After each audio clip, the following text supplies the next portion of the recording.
Just for Valentine's Day? This is some I don't know. They kept giving us chocolate. They gave us chocolates last week. We can't turn it down because it's not. No. We're on the air.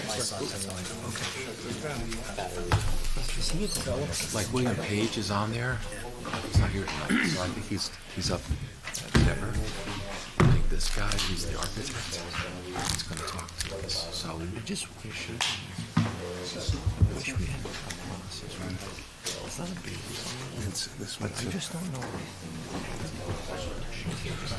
Insist on using facade elements. Became the mayor. Yeah, I was on the council. I was already the council liaison. monolithic. Ask So him. much better. Ask him. We're just going to wait for the attorneys to come. It looks smaller when it's. We're going to have set up times for the presentations, the council meeting for the minutes. So we're going to start with the council meeting at 6. What date is that? April 8th. I don't know whether that's good. I just, I didn't know you were.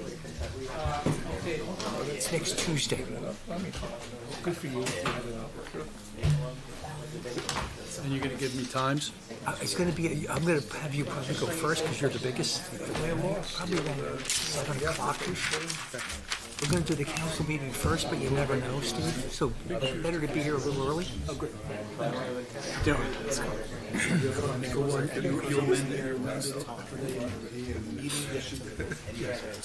Thank you. You had an interest in any of this?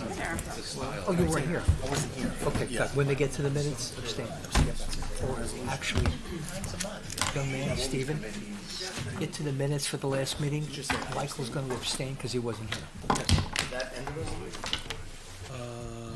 If you weren't here, yes. I think you can vote. Okay, we're ready? Nice. Okay, I'm going to call this meeting to order.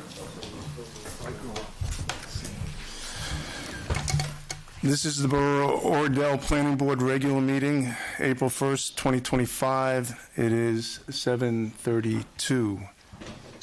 Can I have a roll call, please? Mr. Forte? Here. Mr. Snyder? Here. Mr. Dressel? Here. Mr. Hines? Here. Councilman Carnaval? Here. Mayor Koth? Here. Mr. Scalcione? Here. Mr. Darian? Here. Mr. Flegg? Here. Pledge of Allegiance. I pledge allegiance to the flag of the United States of America and to the republic for which it stands, one nation, under God, indivisible, with liberty and justice for all.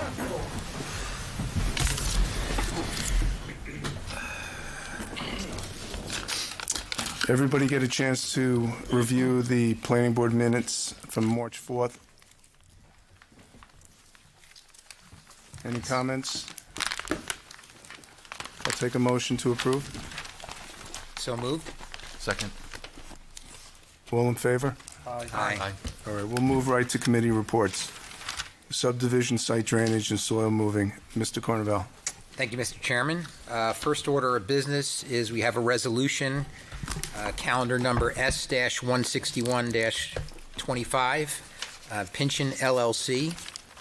Has everybody had a chance to review that resolution? Are there any questions or comments? I just have one comment, Mr. Giblin. In the document, they said that the public hearing was on January 7th, but it was actually on March 4th. So I think that's the only correction we need to make.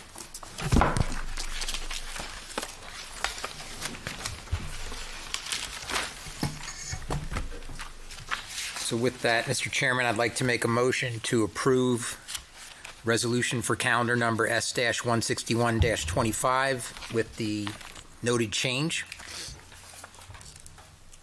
A second, please. Second. Roll call. Mr. Forte? Abstain. Mr. Snyder? Yes. Mr. Dressel? Abstain.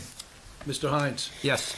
Mr. Carnaval? Yes. Mayor Koth? Yes. Mr. Scalcione? Yes. Mr. Darian? Yes. Mr. Flegg? Yes. Thank you. Next order of business is calendar number 162-25, 420 Kinderkamak Road. I'd ask the applicant to come on up. Good evening, Chairman, members of the board. Santo Alampi on behalf of the applicant, Suryoyo Realty LLC.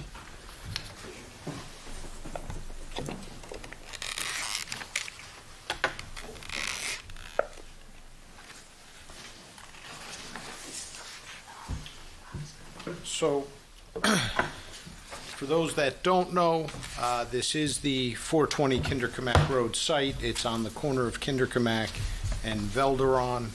I had sent proof of publication, affidavit of mailing previously, so council, I'd ask that we mark it as A1 for purposes of the record, if that's all right with you.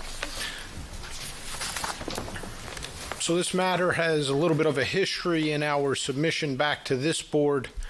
I had submitted a March 6th letter trying to just give a little bit of a procedural and factual history of the application. There were actually different drawings, a different application before the zoning board. When I say different, materially different in what was presented. That matter was transferred back to this board from the zoning board. And for everybody's edification, the purpose of that had to do with whether or not D6 variances were implicated. So originally there was a D1 use variance and a D6 height variance as it related to the subject application. We had gone back after multiple hearings before the zoning board, made some changes to the application that eliminated the D1 and the D6, hence the reason we're here before this board tonight. We believe those changes, along with what we have designed, hits pretty much dead on with the overlay of the business zone. So we are in the B1 zone and the central business district overlay zone, and we believe what we're proposing this evening is pretty much on all four corners with the overlay zone. There are variances implicated. I believe them to be very minor in nature. One of the variances is a C height variance, and we will explain how we get to that. The other variances are with respect to the max building coverage. 40% is what's permitted. We're at 49.75%. The number of parking spaces under the calculation, 85 is required. We are providing 81 parking spaces. And then the last identified variance, in addition to that height variance I mentioned, has to do with the maximum number of parking spaces permitted in a row. Here in the borough of Oradell, you're only allowed to have 10 parking spaces, and then you have to provide some sort of landscape buffer island in between your next set of parking spaces. And we're seeking a variance or a waiver from that design element.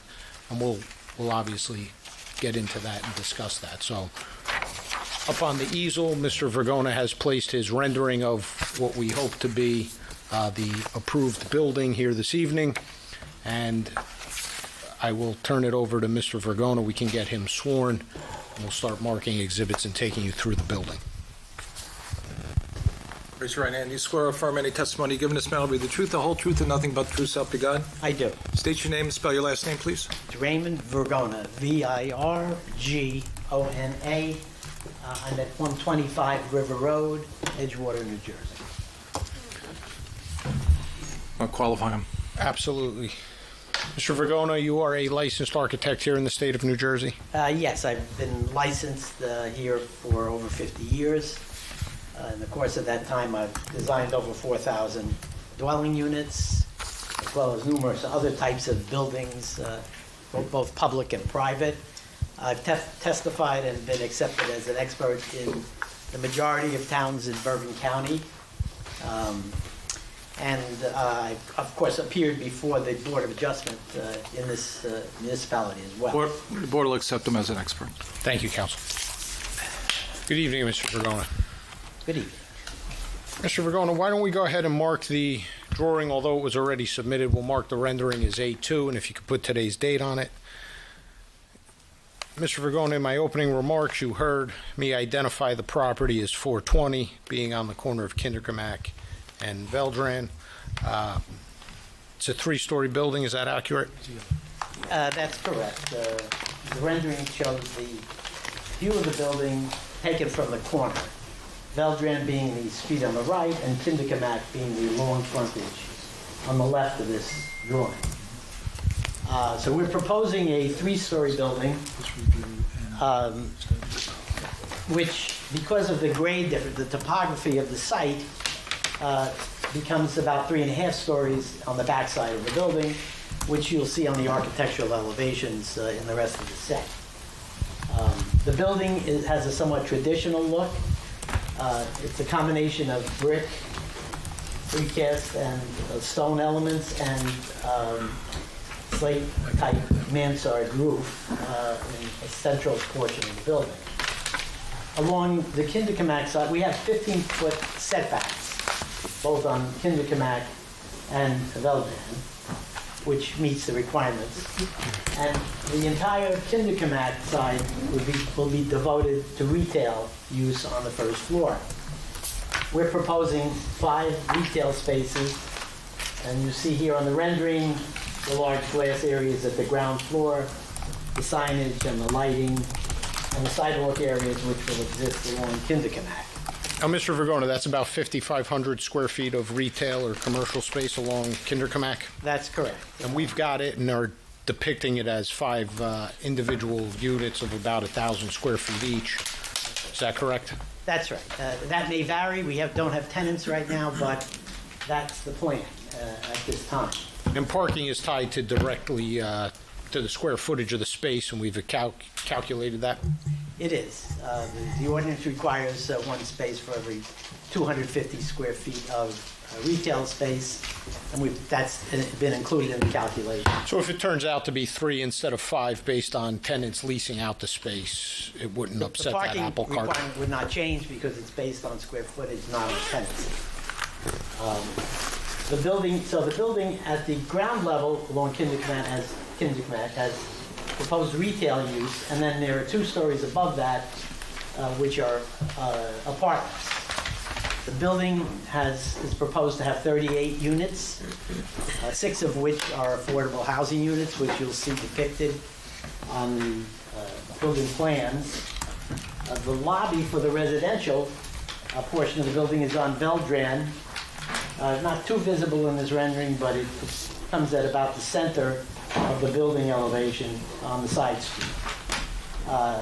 So we have no parking entrances. The frontage on Kinderkamack is solely reserved for the retail space. The access to the parking would be by a driveway on Veldran, which is at the end of the building, and you'll see that also on the architectural plan and on the site plan. The building has architectural features, cornices, precast detailing, and canopy at the corner for architectural interest. The building, because it's long, is broken to give scale. So we think it's an attractive building. We think it would fit well in the downtown area. Now, Mr. Vergona, when designing a building of this nature, especially on this corner in this town, did you take inspiration from other buildings in town? Did you take that into consideration? So it does not look like a lot of the other buildings that you have designed recently. Yes, we of course look at the surroundings and try to be compatible. We think this style building would fit well in this location, and that's why we've detailed it in this manner.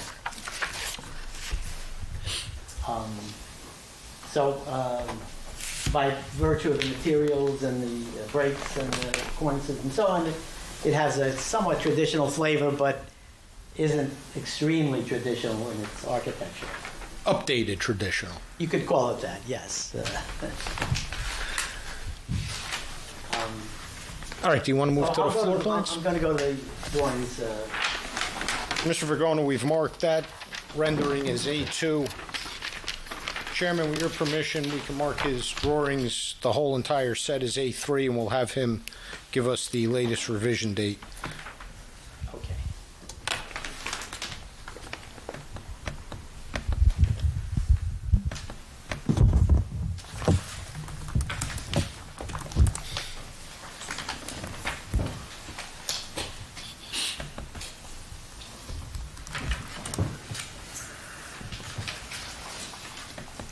Okay, what we have as the first exhibit here in this set, drawing SK1. The drawings are revised January 14th of this year, 2025. And the revision involved those items that Sandra was talking about, the reduced height and the additional, the removal of dwelling units on the first floor and the addition of parking. So the building has no dwelling units on its first floor, which is a zoning requirement here. So the apartments are strictly at the second and third floor levels.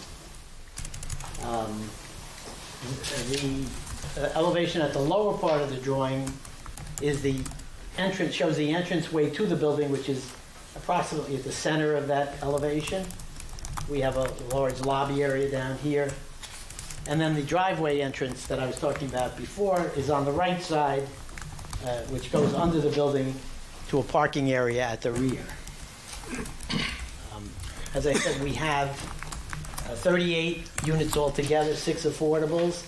There's a table on the lower left which shows the breakdown of the units. There's a typo in this table, though, and we actually have one less one-bedroom per floor and one more two-bedroom per floor, but the total number of units remains the same. I'm sorry, can you just, I got distracted. Can you, because that's important to me, can you repeat that again, please, with what you just said about the table? Yes, the numbers that you have in your planning report are correct. And the difference between the what's shown on this drawing and the actual is that there is one less one-bedroom unit per floor, and there is one more two-bedroom per floor. So, I'm sorry, one bedroom and office per floor, I'm sorry. So there's one less one bedroom, and there's one more one bedroom with an office on the chart. So Can you the also- plans are the plan layout is correct, your table is incorrect? That's correct, that's right. That's what I said is correct. The plans are correct, Yes. the table needs to be revised Yes. to reflect what's shown in the plans, as I indicated in my report. That's correct. Thank you. Can you also clarify, in the table, you had 5, it shows 5 affordable units, I know there's 6. Let's see. It's not clear whether the additional is a 3-bedroom or a 2-bedroom. Why is the chart? Yeah, let's see, there's one 3-bedroom, I'm sorry, there are two 3-bedrooms total affordable, 3 2-bedroom affordables, and one 1-bedroom affordable. So that's a total of 6, which we indicate here, and it was indicated 6 affordable units below the table. And those units are actually shown on the floor plan. The table wasn't correct, but the floor plans are. So, Mr. Vergona, the table shows 8 one-bedrooms, Shows 8 conventional market 1-bedrooms, yes. and that number is incorrect. No, the 8 is correct. It was shown as 9 previously. I'm sorry, it shows as 9, it should be 8. That's correct. And then the one-bedroom with den was the other unit that was That's right. incorrectly identified in the That's chart? right. That showed 2 of those per floor when actually there are 3 of those. Okay. So, And we'll make that revision to the chart, but that was Yes. shown on the floor plans and was correct in the TNM memo. that's correct. So, And you can show that when we walk through the floor plan, please. yes, we'll get to those floor plans. So these are the building elevations. They call out the materials and the heights. And on the conceptual front elevation, which is the lower elevation, you'll see the building heights, which is identified on the left side, showing the maximum building height at 38 foot 5 1/4 inches, 30 based on the building height based on the average grade around the building.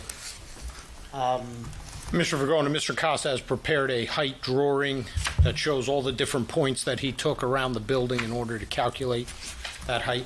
That's correct. And you and Mr. Costa's office worked on that together? We did, and these are the accurate numbers. So we are less than 10% over the 35 feet, which is the requirement for height in this zone.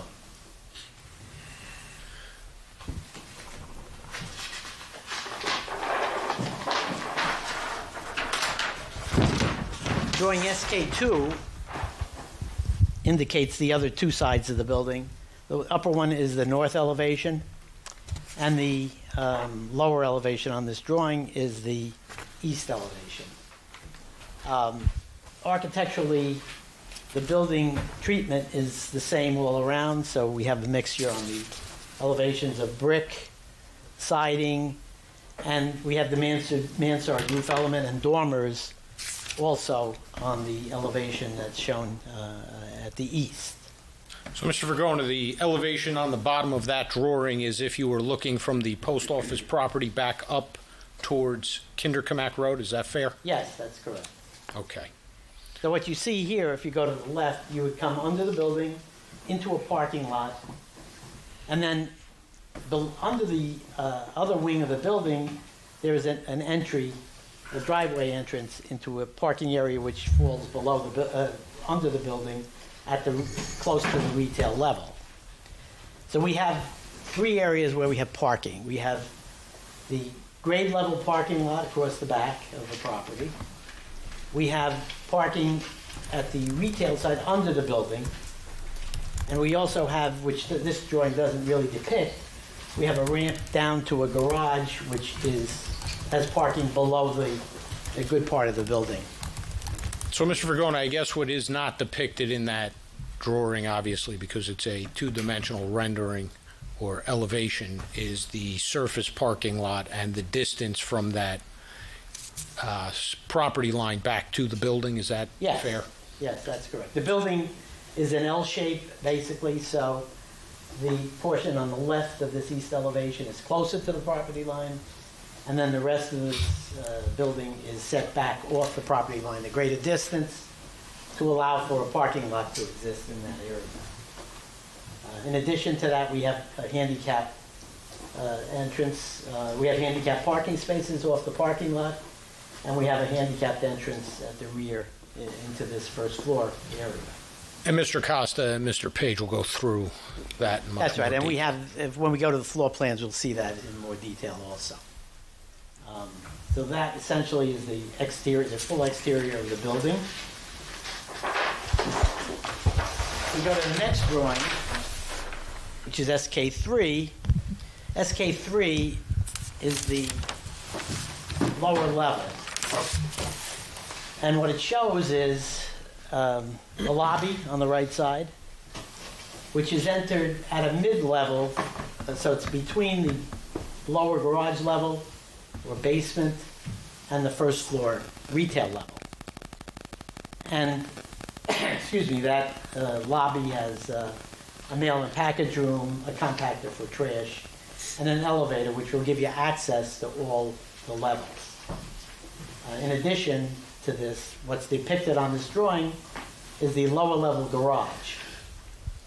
There's a ramp which is shown with the triangle in it, which takes you down about 4.5 feet from the parking lot level into the garage. The garage the garage has handicap spaces as well, has a ramp floor down, and the garage contains 33 parking spaces.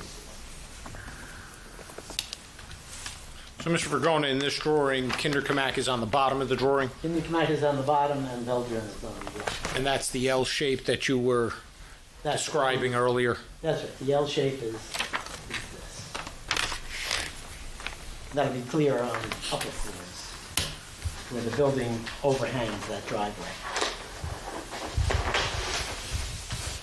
If we go to the first floor level, which is on Kinderkamak Road level, we have the retail space at the front, which is a 5,500 square feet area, level with Kinderkamak Road. The lobby is a high lobby, so this is the upper portion of the lobby shown on the right.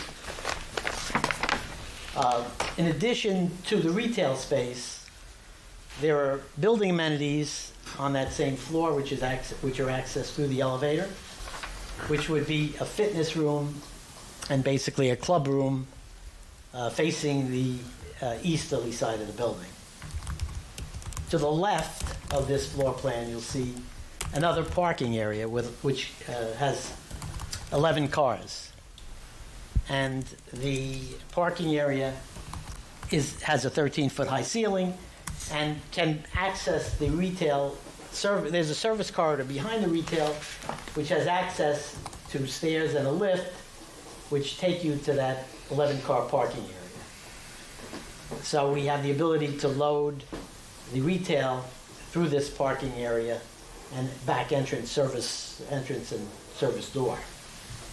In addition, a ramp from the main parking lot, which brings you up at the required slope into this retail service area also to access the retail stores at the rear. Now, Mr. Vergona, that was one of the major changes that was made to anybody that may have heard or seen anything at the That's right. The initial plans had dwelling units on the portion of the floor that was not retail, and that required a variance because your ordinance does not allow retail on the first floor. Residential. Residential on the first floor must be on floors above. And the same thing with that parking area, that was one of the changes that was added. We added the parking area. Additional 11 spaces. Right, to add parking, which was deficient, and also to provide a convenient way to service the retail space. Because prior, we were servicing through the front door of the retail space. That's right. We had no provision on site to do that. Now we do. All right, let's go through the floor plans. Yes.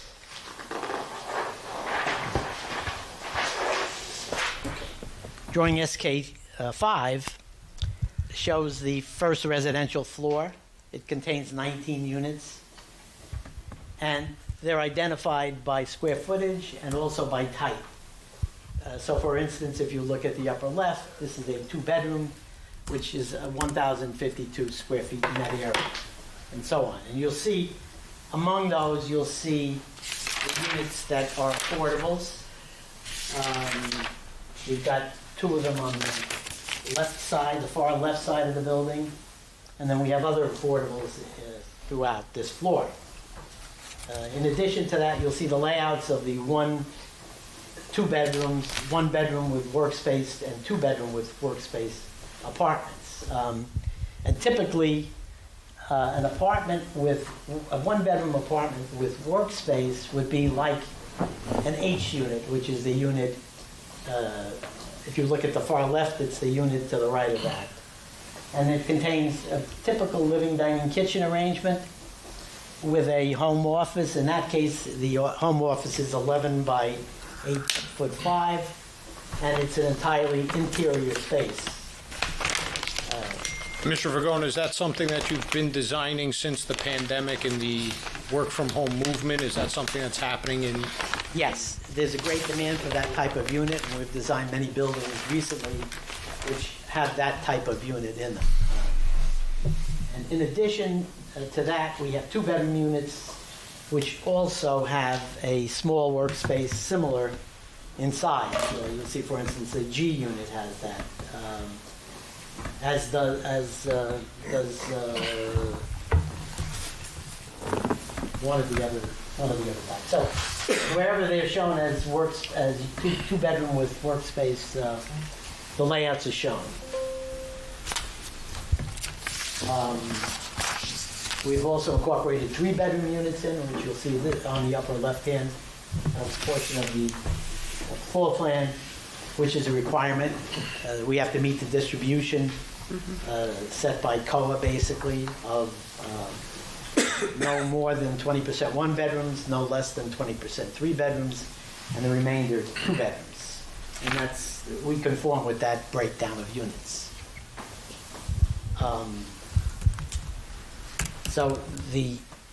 In addition, we have a small area which we reserve for tenant storage space in the center of the floor plate. Now, obviously, we have elevators and staircases. That's right. Elevators, staircases. The units are all designed with their own individual washer, dryer, their own utility areas. The building is going to be fully sprinklered. We meet all the fire ratings that are required. ADA compliance, et And cetera. yes, all the units are designed as adaptable units, which means they're not outfitted as handicap units, but they can be in the future adapted to become handicap accessible and adaptable. So, for instance, we don't put grab bars in the toilets, in the bathrooms, but we provide blocking, and then those grab bars could be added if a handicapped occupant were to have that unit.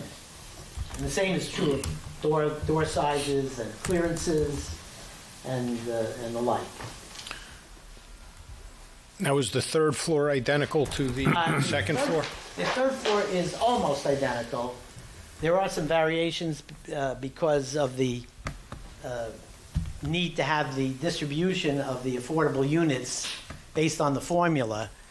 And since there are 2 floors, we need to change the apartment type to meet that. So for instance, you'll see in the upper left part of the building what was a 2-bedroom affordable on one floor becomes a 1-bedroom affordable. On this floor, a 3-bedroom remains. Most of the floor plan, though, is similar or identical to the one below, with the exception of these few areas. Again, there are 19 units on this floor as well as the other floor. Mr. Pagano, is there anything else that you would like to point out to the board based on the drawings? I believe we are fully compliant with the intent of the zoning, and I think the fact that we have an uninterrupted Kinderkamak Road frontage adds to that. We intentionally did not have driveways exiting or entering off Kinderkamak, and so I think the building will fit well.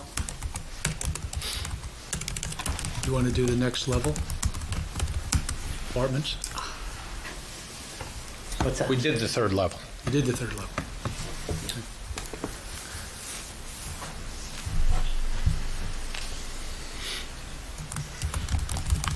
With the exception of the modification of the affordable units, the 2 floors are the same.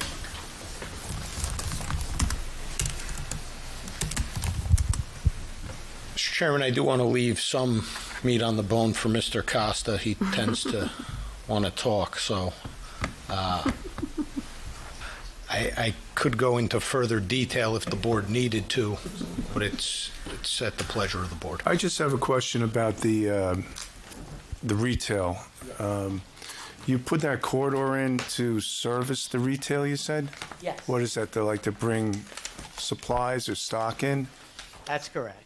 And so where is the access for the public? In the front on Kinnicamack? Yes. The public will not be using that rear corridor. And who parks in the parking lot? That's for the people, the store owners, the folks that That's probably the way it's going to be used. going to work there? Yes. Okay. So, Mr. Chair, we do have the engineer, both engineers, our traffic engineer and our civil engineer, but while in our minds we talk about the parking as if they're in different areas or different parking, it's all interconnected. You can access all of them. So I don't want to mislead the board into Got it. thinking they're somehow Okay. segregated. Thank you. So, Mr. Chairman, I'd like to start with our professionals, as we typically do, and then turn it over to the board members. So, Caroline, if you'd like to go first. Sure, thank you. Thank you for clarifying that the table will be updated on the plans. Thank you for pointing it out. I appreciate that. I had a couple of questions on affordable housing, but I see you have a planner here, so I'm thinking I should hold off on those. Yes. Okay.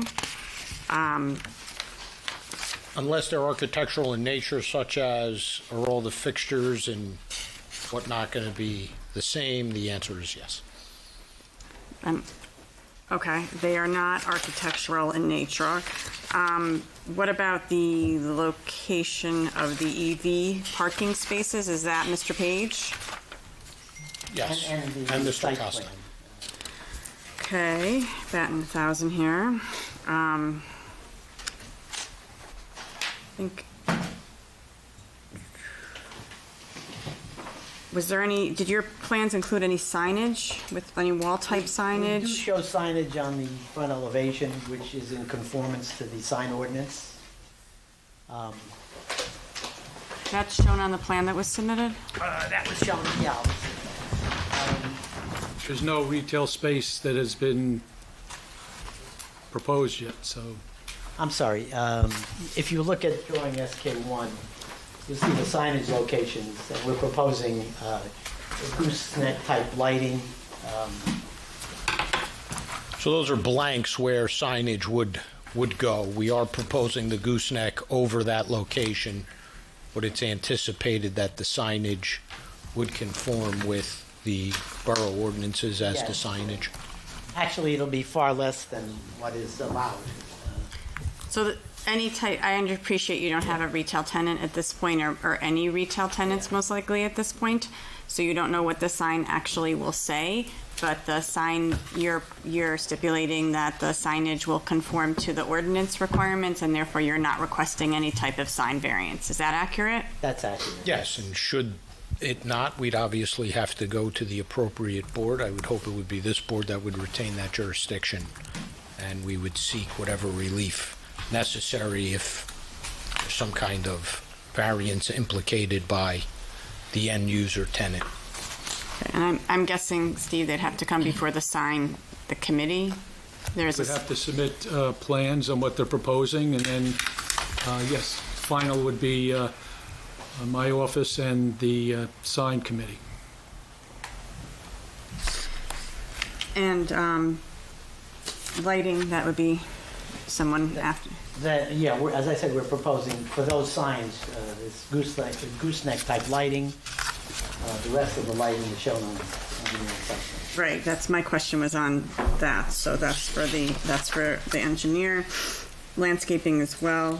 I think that's it. Thank you. Thank you. Caroline, did you want to ask something about the height of the building So, for the record? thank you for reminding me. I was going to bring that up with the Okay. engineering testimony, but I'll happily. I mean, he's save the it now. architect, so I don't know, wherever it's appropriate. So, when this application left the zoning board, or at the last meeting of the zoning board, and Mr. Lampe presented and explained why the application would no longer be before the zoning board, I put on the record, and I think I indicated to you, Chairman, that it might not be a bad idea to put it on again, that this application is before the planning board because, as was indicated, there is no longer any type of use variance involved.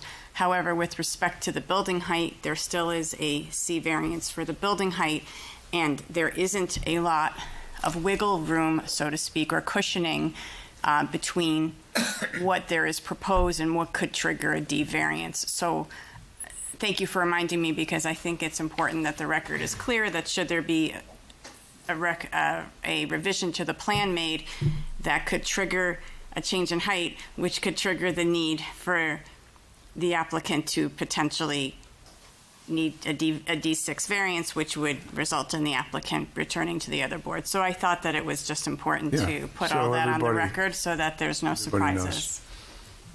Yes, Thank you. And I think in the previous application, there was a full stair bulkhead above the roof. And that's what increased the height dramatically. We have now removed that stairwell. We have a stairway that fits within a long hatchway, if you want to call it that. And the fire department has looked at this and has given it their blessing. So instead of having an actual stairway above the roof, the stairway will occur within the stair tower, and then at the roof level, there'll be a hatch which will open fully to allow access up to the roof via a stair. So, Mr. Chairman, the fire department issued a memorandum on March 5th And number 5 was ensure roof access can be accomplished via an internal vertical ladder and roof scuttle, which is what Mr. Vergona was referring to as the hatch. So, So the only portions of the building that would extend above the main roof is lower than the building height that's identified.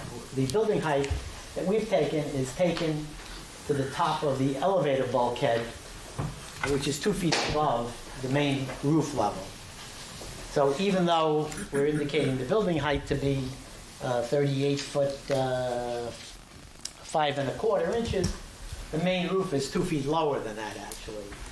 What is within the above the roof rather is the elevator bulkhead, a little bit of mansard roof, and some parapets. And so, Chairman, what I would say is the applicant completely understands the point, understands the height calculation, understands that here in the borough of Oradell, it is to the highest point. That includes bulkheads, that includes stairwells. That's not common in every ordinance. A lot of towns do have an allowance for staircases and bulkheads. Oradell does not. The applicant understands that and has designed it with that in mind and to meet that objective. And we have located it, the highest point being that 38.4. So while we absolutely appreciate and understand that it would trigger a D variance had we exceeded that, and that we are very close to triggering that, we're completely cognizant of it, recognize it, and intend to work within it as designed. Okay, thank you. Appreciate it. Carolyn? Thank you. Dave? Sure, thank you. No. All right, simple. So, Mr. Lampe, I know you made reference to the March 5th letter, March 5th, 2025 letter from the fire department. I guess there are a number of items that they had in here. Do you guys plan on complying with all of those items within the letter? Yeah, we have no objection with any of the comments raised in the letter. There are a couple of things that we will continue to talk to the fire department about, but it's our intent to comply fully with it. The only types of things that I envision would be, some of the verbiage in the letter regarding void spaces being suppressed. So obviously, the attic, you would sprinkler, I don't know, all void spaces per se, but I believe that our team and the chief will be able to address all of these concerns, and I don't see any issue with any of them. That will come through with the fire subcode in my office. Okay, I just wanted to make sure that that was on the record. And We didn't get a copy of the fire report. Okay. So, Can I just ask a question for clarity? This is the fire department, fire subcode, or the fire prevention office? We ask for statements or reviews from the Oradell Fire Department and Police Department. Counsel, I don't know if you What they have a were copy talking- of it, but perhaps. What they were talking about was a suppression system throughout the building, which needs to be approved by the fire subcode in my office. And that wasn't a memo that was provided to the board, right? It should have been, but it wasn't in the package, so. it might have been in the email with the PDFs. Jump in? I'll check. In terms of the process, Mayor, I think when the fire department and the police department gets it, it's to offer insight as to concerns. Yes. At that point, it's not a construction permit. They'll take it under advisement. It's not enforceable. I get that point. Okay, and then You've been a volunteer fireman for You got it. 32 years. Right, I get okay, it. I wanted clarity under which jurisdiction looked at this and offered the memo, that's all. There's 3 ways this could have gone. Yeah, this particular memo is from the fire department Okay. directly. So I know they had a number of different comments that they had in here. I just wanted to make sure they were aware of it, and I know Mr. Lampe made reference to it, so. And Mayor, I just handed my copy to Mr. Giblin. I think we should mark it for purposes of the you record. pre-mark and anything or what no? it's worth, I did not. All right, so this will be A4. A4. And Mayor, I believe it was Fire Chief I believe it was Morin. Thank you. Now, I know in the fire department's memo, they mentioned something about a generator. Have you guys located the generator as far as the building? We haven't. A building of this type and size does not require a generator. So that when we did our initial submission, we did not have a generator indicated. And perhaps we could look at the site plan later and discuss where that might be located. I have no objection to it. Yeah, and I think the purpose of the generator is obviously not to power the entire building. I think it's just the main corridors and access points within the building. So. That's right. The emergency lighting and the elevator are typically on the emergency. Yeah. Okay. Fair enough.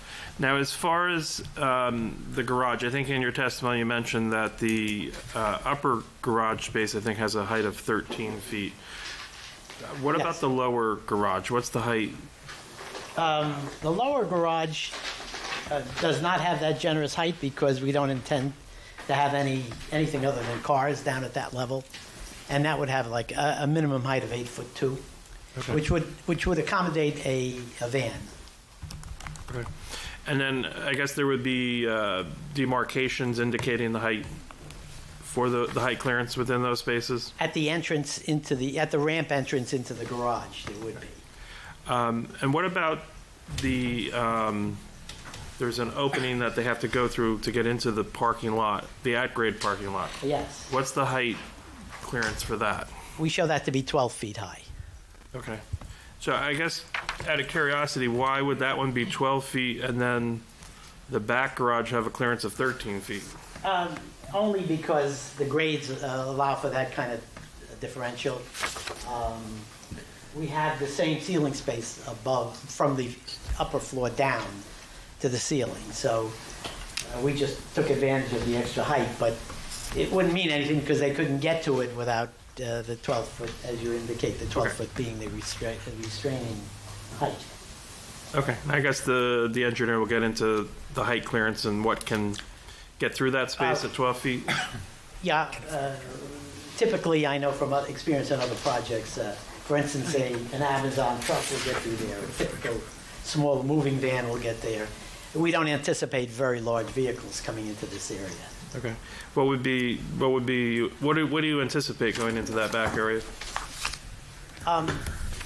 Smaller delivery trucks, private trash pickup, as I said, Amazon deliveries, that sort of thing, post office. To the degree that they would even go in there, I'm not sure that anything other than really residential unit owners or tenants, rather, and the like, passenger vehicles. Originally, we had anticipated that most of the retail will be not the type that requires tractor trailers and things of that nature. We don't anticipate that, and we anticipated smaller type vans or maybe trucks that would clear that. And there is some loading area there, but we had anticipated loading through the front. That was our anticipation. Okay. So that loading zone in the back is really, I guess, what's the intent behind that? So, well, the vehicles that I mentioned can access right. that. Okay. And then having a loading area for them to get out of the way and allow continued mobility through the site. But I think Mr. Costa will talk about that. Sounds good. As far as like the heating and cooling for the building, how's that going to be handled? We're going to have, at this point, we haven't designed the final systems, but the anticipation is that we're going to have mini splits, which would mean there's a cassette in each unit, each room of each unit, for control of heating and air conditioning. Each unit will have its own separate system. Okay. Will that need to penetrate through the wall and be visible from the outside?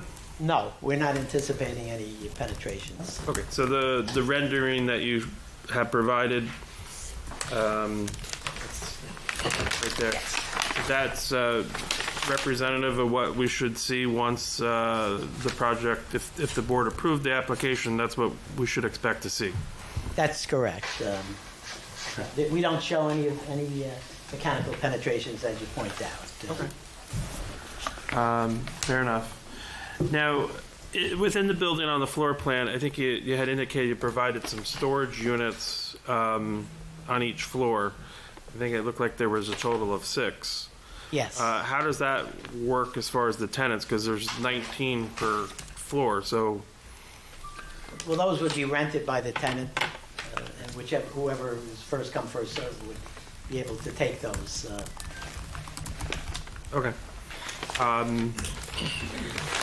Fair enough. Then, I know it was discussed about lighting on the building. I guess you just have this lighting sconces for the signs. Are there any other proposed lights, either on the soffits of the building or any other areas that would be downlit or anything? Or any glow to the building?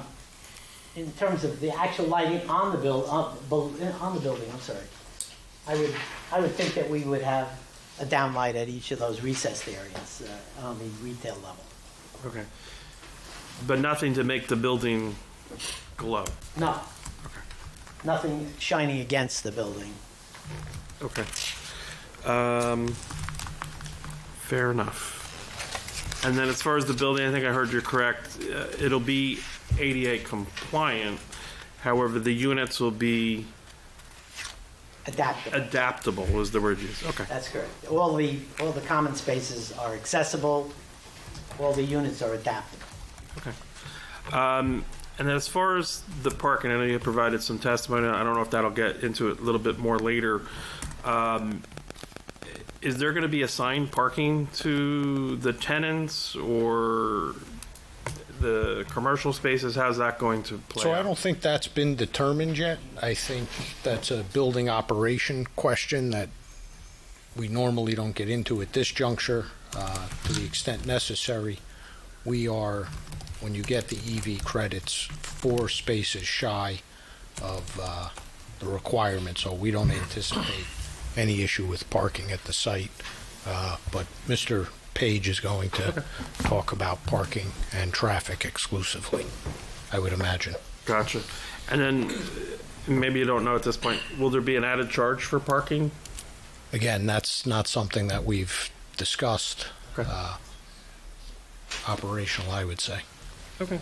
I'm also going to point out that there would be impacts with the affordable units. Should that be a charge on the affordable units, an assessment that impacts the rent analysis and things like that as well? I'm sorry, I didn't mean to jump in, but this was the first I've heard of a potential parking fee, so that you're aware. I believe that impacts the affordable housing, but that's an administrative agent, type of situation with respect to maximum amounts that can be charged.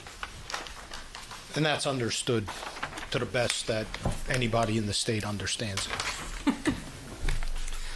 All right. Now, as far as garbage and recycle for the building, can you talk a little bit about that, how that works as far as the tenants and that side of it? There's a trash room on each floor, which is shown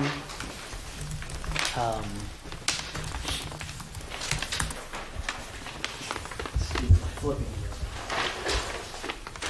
If we go to the typical floor, you'll see a trash room which is shown to the right of the fire stair. The typical floor, the fire stair is on the right side. There's a trash chute which will go down into a trash room on the first floor.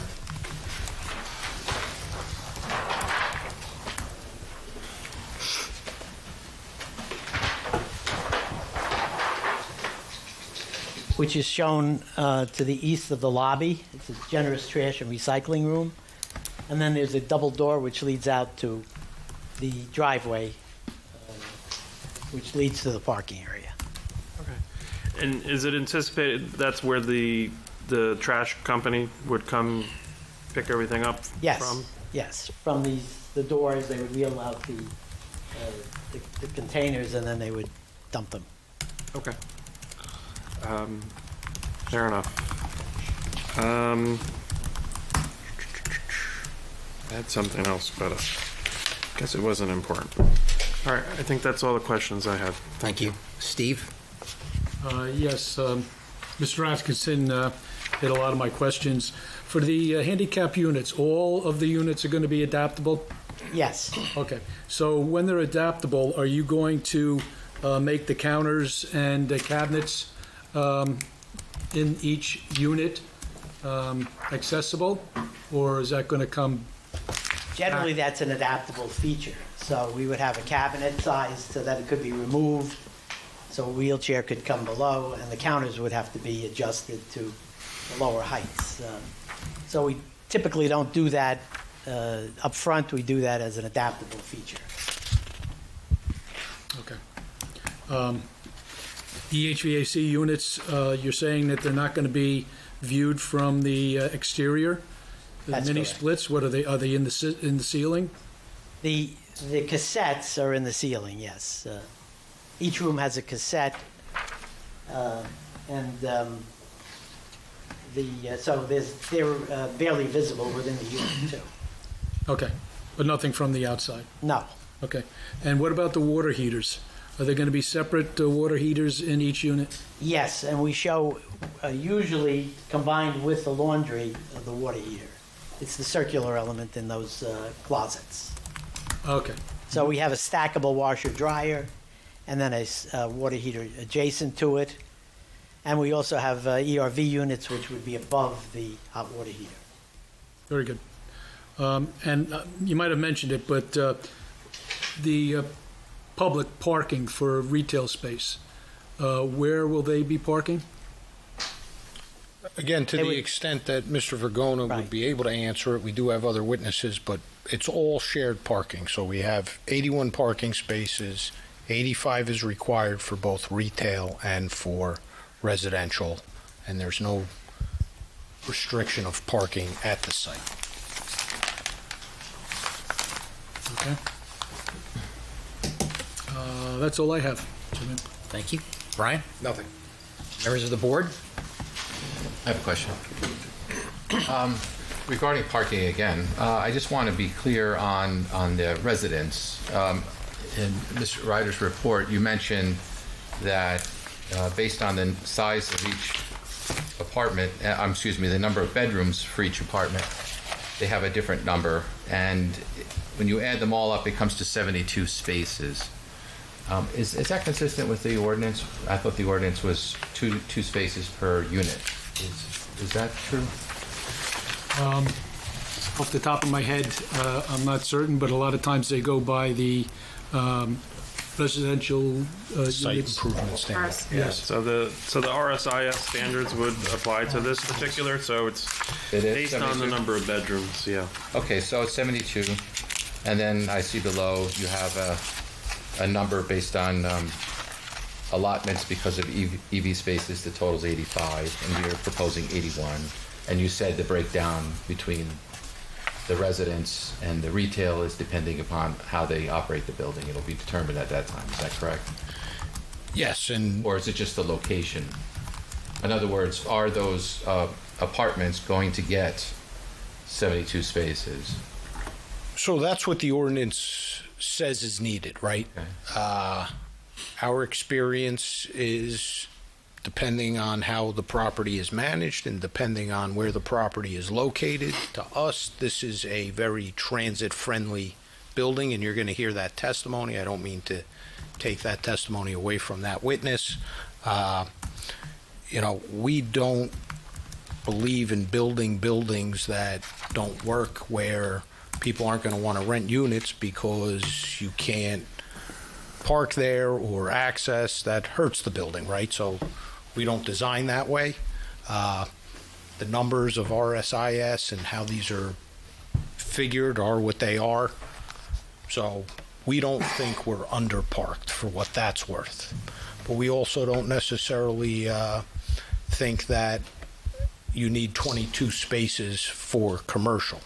The commercial on this site is going to be probably very pedestrian heavy, we imagine. And hopefully that'll be coming from within the building and up Kinderkamak, which I think is what the town is hoping. So just to be clear, though, in total, you're applying for a C variance because required is 85 and you have 81. So there is a Absolutely. shortage of 4. Absolutely, Okay, just to be sure. without a question. I had a question in regard to the master plan and the recommendations for construction materials. Is there a reason why you didn't just use brick throughout and used different types of materials on the facade? I think, first of all, I think the building has more of an interest when it has somewhat of a variety of materials. It's a predominantly brick building. But we do have stone accent at the corner to define this element. We do have on the upper floors here and on the second floor here, panel treatment, which is not masonry. And this, in the center of the building, we have this mansard-type roof with dormers, which would have a slate look type finish, or metal roof in the front and the slate-like roof in the back. So I think, even though it is predominantly brick, the change in material enhances the architecture. Thank you. I have one more. No, go ahead, Dan. Steve, could you put the drawing up that has the elevation with the building heights, please?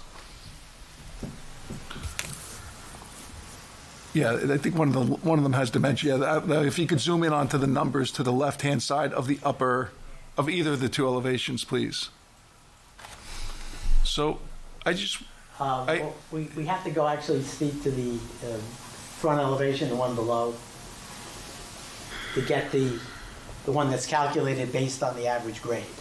Okay, so I quite honestly, I can't read the dimensions. I heard your testimony, it was 38 foot and change. What is the 38 foot and change to? Is it to the roof? Is it to the parapet, the highest parapet, the elevator? It's to the highest parapet and the elevator bulkhead, which are the same height. They're the same height. And it's taken from the average grade, which is averaged around the building at 10-foot intervals. Understood. So the roof deck is a little lower, as you testified before, it's a couple of feet lower. That's correct. And on your drawing that you've established the heights, you don't necessarily give the floor thickness, right? So are you anticipating a number and that could change? Well, depending on the depth of the floor, we usually use floor trusses in Right. in those floors. And we can either use a 12-inch or a 14-inch truss. That helps us we're set at the top of the building. We have to work downward. And we do know that we want 9-foot ceilings because that's the industry standard today. Right. So we have a little flexibility in the floor construction. Okay. There are different ways we can do it. I just want to know if you accounted for that Yeah, when we you were have. doing the total height of the building. Oh, yes, we definitely have included that. I think I'm not so concerned with the elevator bulkhead because it's set back, so the likelihood of ever seeing that, I don't even think you'll be able to see it from across the street, but No. I'm not. So then the next question is the retail space, you have 12-foot floor to floor, meaning you'll probably end up with a little bit less than 11-foot floor to ceiling on the first floor retail, That's correct, yes. and everything else is 9. No, yes, we're trying to keep the greater height on the retail level. And then from the mechanicals, you mentioned mini splits for the units, which means there are condensers somewhere. That's right. The condensers are going to go where? They would go over the corridor on the roof. So central to the building geometry. That's right, right down the middle. And those condensing units are small. They're generally about 18 inches deep and 30 inches high. They're very small. They would not be visible from the perimeter because they're in the center, just like the elevator. And then the corridors and the common spaces, I'm sure they're going to be conditioned? Yes. So that will have more of a sizable condenser? Perhaps not. Sometimes we use the small systems there too. Any fresh air intake for those, which would address Dave's concern about the louvers and the grills on the facade of the building? Yeah, they wouldn't require any louvers on the building. You would do it through the roof? Everything would be through the roof. Yeah, they have have to new, ventilate they have the new garage as units well. that are from the ceiling. Yeah. They're interesting. I don't know how you get to them to look at the condensate lines and so forth. Right. They're there. So we covered the corridor. Oh, on the facade, you mentioned panel. There is no, I'm going to call it, there's no foam stucco system on proposed, right? It's all either No. some sort of masonry or some sort of composite panel That's correct. or the mansard metal? That's right. Yes, we have no synthetic stucco or anything like that. That's all I have. Thank you. You're welcome. Greg? Yeah, the other question I have is regarding parking, but not on-site parking. Mr. Atkinson, I have a question for you. Along Kindercamack Road, there's a frontage of 229 feet. Is it possible that the applicant can petition the county to put in parallel parking in the front? I'd have to look and see what the dimensions are there. I mean, right now, there's no parking there. Right. There may be a reason for that. There's 2-lane. Yeah, it's 1.5 lanes there. Yeah. But if the applicant was interested in either providing additional setback, is there a way to incorporate parking, like the rest of Kindercamack Road, where there would be parallel parking in the front? Maybe they could pick up 5 or 7 spots? As long as there's sufficient space there to accommodate it, that could be requested through the county. I think there's a bus stop there, Is there? pretty sure. I think the bus stop is on the other Prior side. to in the park. Yeah, the bus isn't in front of 420. It's in front of the park. You'd have some distance requirement because you're so close to the corner, too. They would. Correct. They wouldn't let you be that close to the corner. Yeah, I took into account 40 feet to the entrance to the municipal parking lot and 40 feet to Veldrin. So I took 80 feet off 229. That comes out to be about 5 to 7 spaces. I don't know how they're going to. Yeah. I just thought it would be really convenient for the commercial spaces to have 15-minute parking in the front, if they can get 5 spaces out of that. I just don't know what's involved, because right now that's county property. There's a sidewalk there and a grassy area that have to be given up, and then I guess it'd have to be a couple of feet additional setback. Yeah, I mean, What's involved? That's all I'm asking. Is there an easement? No. well, I think the right of way is there, so they could do what they would need to for that. It's just a matter of working out if there's sufficient space, and if there's too much going on through that whole area, then it may not. While it be, would satisfy, the potential 4 spaces that they're short. That would help that side of it, but it could become more of a safety issue than anything else, and you're better off having a park in the other spaces. Kind of like in front of Bergen County Players, there used to be parking. They pulled that out. Remember that? Because there's 2 lanes from Ridgewood that goes to 1 lane, and then there was parking there. All right, I don't mean to take up the meeting. Sorry, I was just wondering. Fine. And that could be another thing too, because I think we'll probably hear from the site engineer as far as loading. I think the attorney had mentioned potentially having loading along Kindercamack. That may be an issue as well, just given the volume of traffic through there as well. Okay. That was it. Thanks, Steve. So I had a question on the commercial on the first floor. Is there a vision of what type of a tenant you would like to attract? Is it purely retail? If somebody came along and said, hey, I want to put a restaurant or a bar in here, would that be entertained? And are you set on fixed spaces for the retail or commercial tenants, or is it left as one blank floor plate until you attract somebody that wants to occupy the space? I would say it's left as one blank floor plate until somebody shows interest.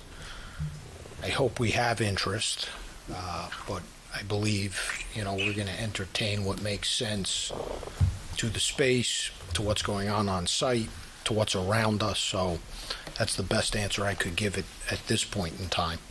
So we've used the word retail, but if somebody came along and said, hey, I want to put a cafe in here, I want to put a Starbucks in here, I want to put a restaurant in here, would those types of occupancies be entertained? I don't see why not, if it's permitted under the ordinance, because, when you go back and you read the ordinance, there are restrictions as to what's permitted in that zone in the retail commercial spaces, but I don't see why we would be looking to restrict. We obviously don't have an approval yet, so we haven't gone into the marketplace trying Steve, to attract just to anybody. clarify, that would be a conditional use?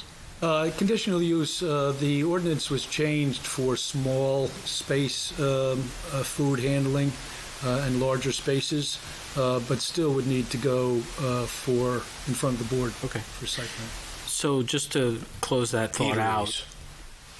That's what we're talking, eateries are conditional uses? Yeah.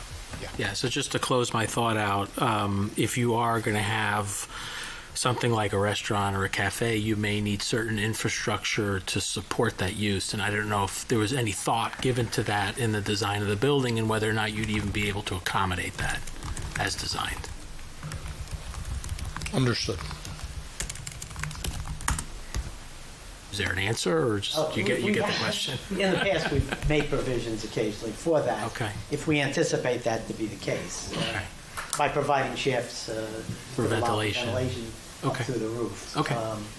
It's generally, I know my clients don't like to have food uses on the ground floor of an apartment building when they can avoid it. So usually they'll try to go out to the market and try to get some other tenant prior to settling on that. But it's possible to do it. It would not affect the look of the building at all. Right.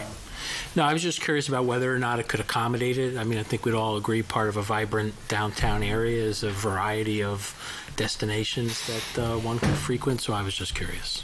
Thank you. Any other questions from members of the board? So I'd like to open it up to the public for questions for the architect and the testimony given only.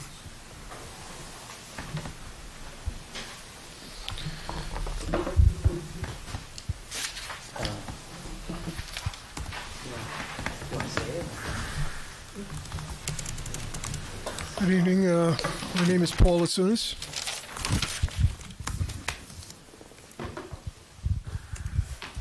You spoke of compatibility before, and what I'm trying to see in my mind, where is the compatibility to the rest of the town on your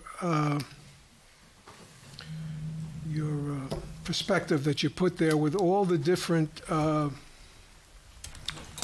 materials that you're using? I haven't seen anything like that in town. Have you seen anything like that in town? I mean, what we're trying to do is to break this rather long building into pieces, which would be more in keeping with what you see, where you see smaller buildings along Kinderkamak. And by making the change, it gives that appearance of smaller sections and smaller buildings to more fit what's along Kinderkamak. There's no exact building like this, certainly, in this location. So are you saying that the different materials are going to designate certain areas or of the apartments and what type of apartments there are there? No, but there are breaks in the building.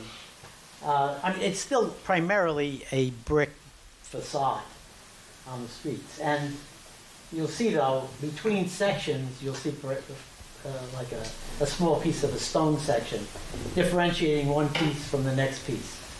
Or you'll see in the center the treatment with the metal roof and the columns, the brick columns and so on, breaking this section apart from the others. These materials are common materials in the area. We're just taking and using them to fit with this length and height of building. No, but I can't give you my opinion, but the thing is that are you saying that it doesn't clash, the materials don't clash on the building? Mr. Chairman, this is subjective questioning as to aesthetic. Can we just go on to the next question? Where is the stone, by the way? We have the stone at the corner.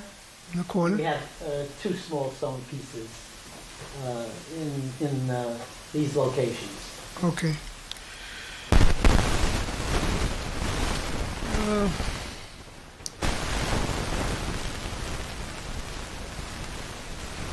Your feedback. I was waiting for you to tell me I'm. When we get inside the building, and you have two stairwells in the building, is that correct? Yes. Okay. One stairwell I see is next to the elevator, and the other one that's for the use of the commercial properties? It's not really. It's the second one is the second exit for the upper floors of the building. In a building like this, you cannot have all of your exits discharge at the ground floor through the building. So one has to discharge to the exterior directly, and the other one can discharge through the lobby. So what we've done is we've provided the one stair at the lobby area where you'd exit and come through the lobby to come out, but the other stair has to go directly to the outside. So Okay. that's the purpose of that being in that location. When you get up on the other floors, the second and third floor, is that the same stairwell? It is the same stairwell. It sets in, but it's the same stairwell. So commercial retail customers are going to be using the same stairwell as the residents? There are no stairs required for the retail customers. They have full level access from Kinderkamack Road.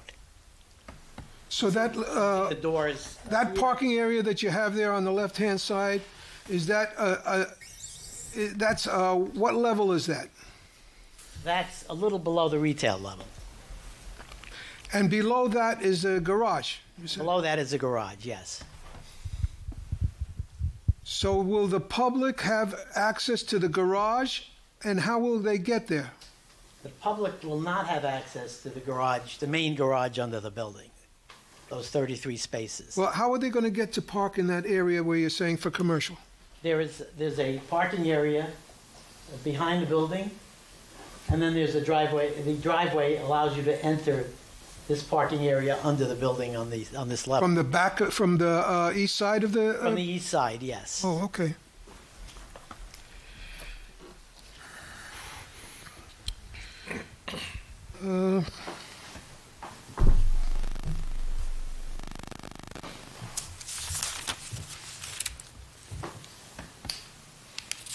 Oh, another thing. How come you only have one elevator? Why don't you have an elevator on the other side? Elevators are expensive, and generally speaking, until you have 50 or 60 units and more, you don't go to a second elevator. Okay. What do you think the inhabitants would be? I mean, how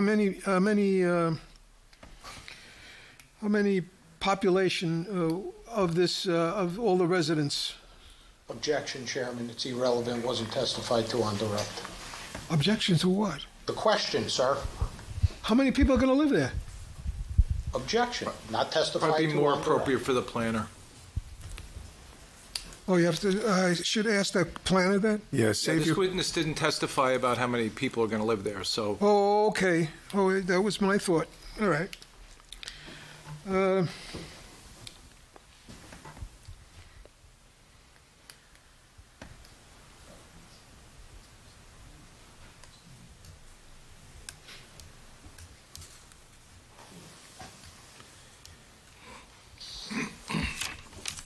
Well,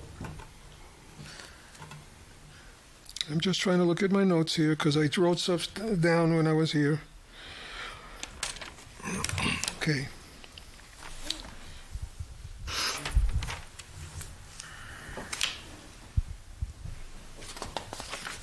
Retail customers.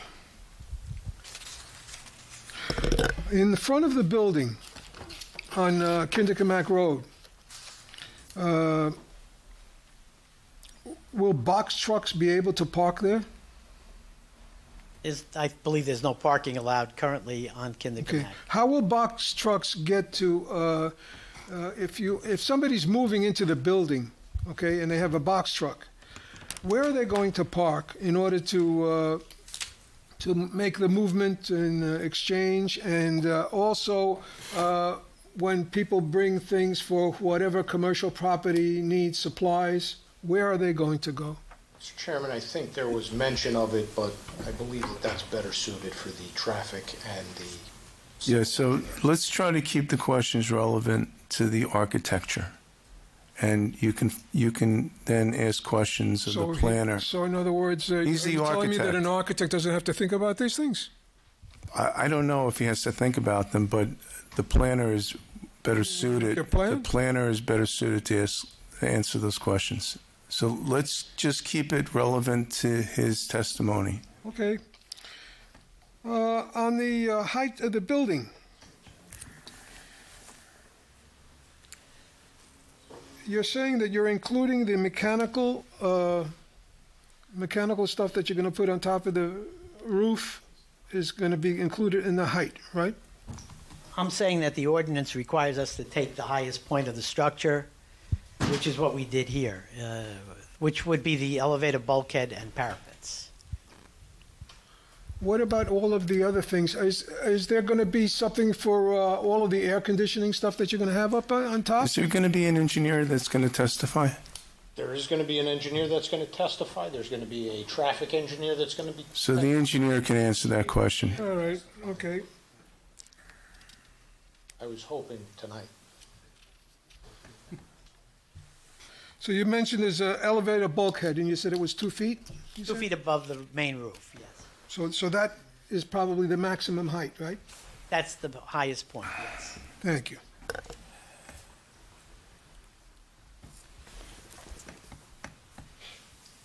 On the affordable housing units,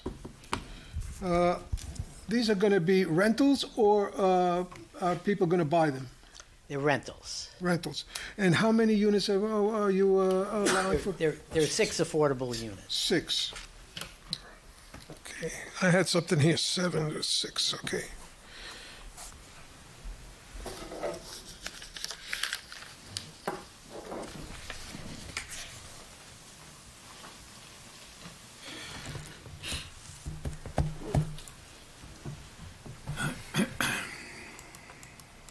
Okay.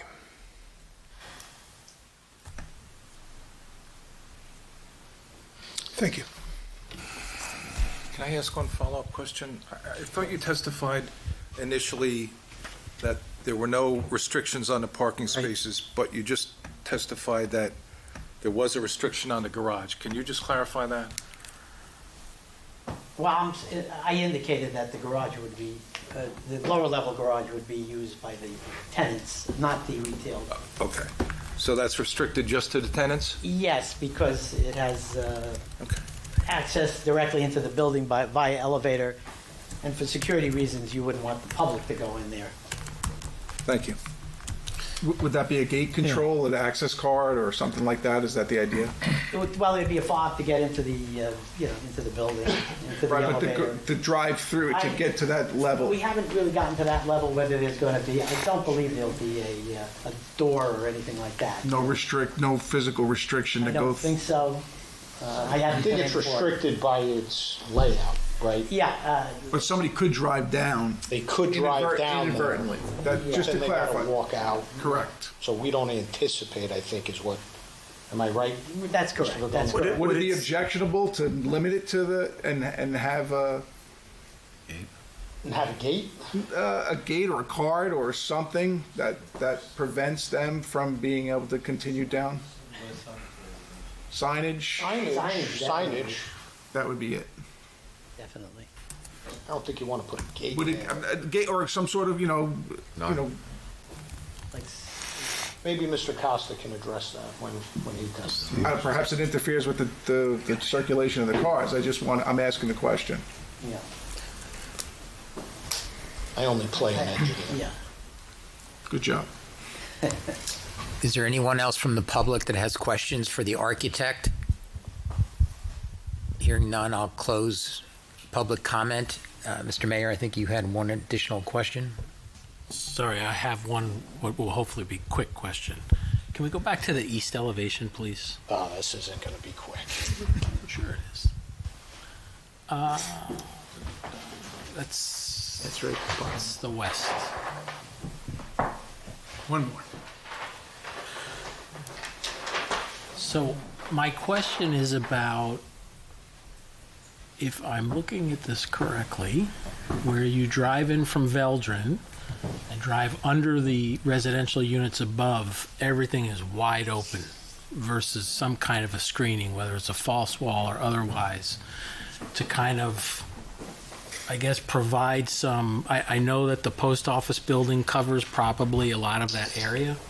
But you have the trash room back there, there's some utility function, and the amount of cars that come up Veldren Avenue, having it look into the back door, I think kind of diminishes the ambiance of what you're trying to do and the aesthetic of the building. So I just wanted to ask about that. So this doesn't indicate any of the landscaping is my answer to that. No, I'm not. I don't think you do that with landscaping. I don't know if you have enough room for that. I was just asking why leave that wide open as a function of the structure versus having some kind of a hard screen or the wall come down. The wall can't come down there because parking spaces extend out beyond the face of the building. Beyond the face. Okay. Thank you. There is a planting strip though with. I thought the way it looked on the plan view that the spaces were totally underneath the structure. I see. Yeah, it is shown on my plan with the parking spaces extending out and also on the site plan. But it may not be totally obvious at first So look. the parking spot doesn't stop. Talking about the spaces. Yeah, is that complete? Is that completely covered by the building? The building, I'd say half. yeah, about half. The building, the dash Okay. All line. right. I see it. I see it. That answers the question. Thank you. I think Mr. Costa has a color rendering that'll maybe show that a little better. Okay, Mr. Lampe, the chairman has told me that we have other business we need to address this evening, so I think we'll have to pause here and start again next month. We'll have to announce the date that it's going to be continued to. Mr. Chairman, you still want to proceed to other business, or would you like to continue?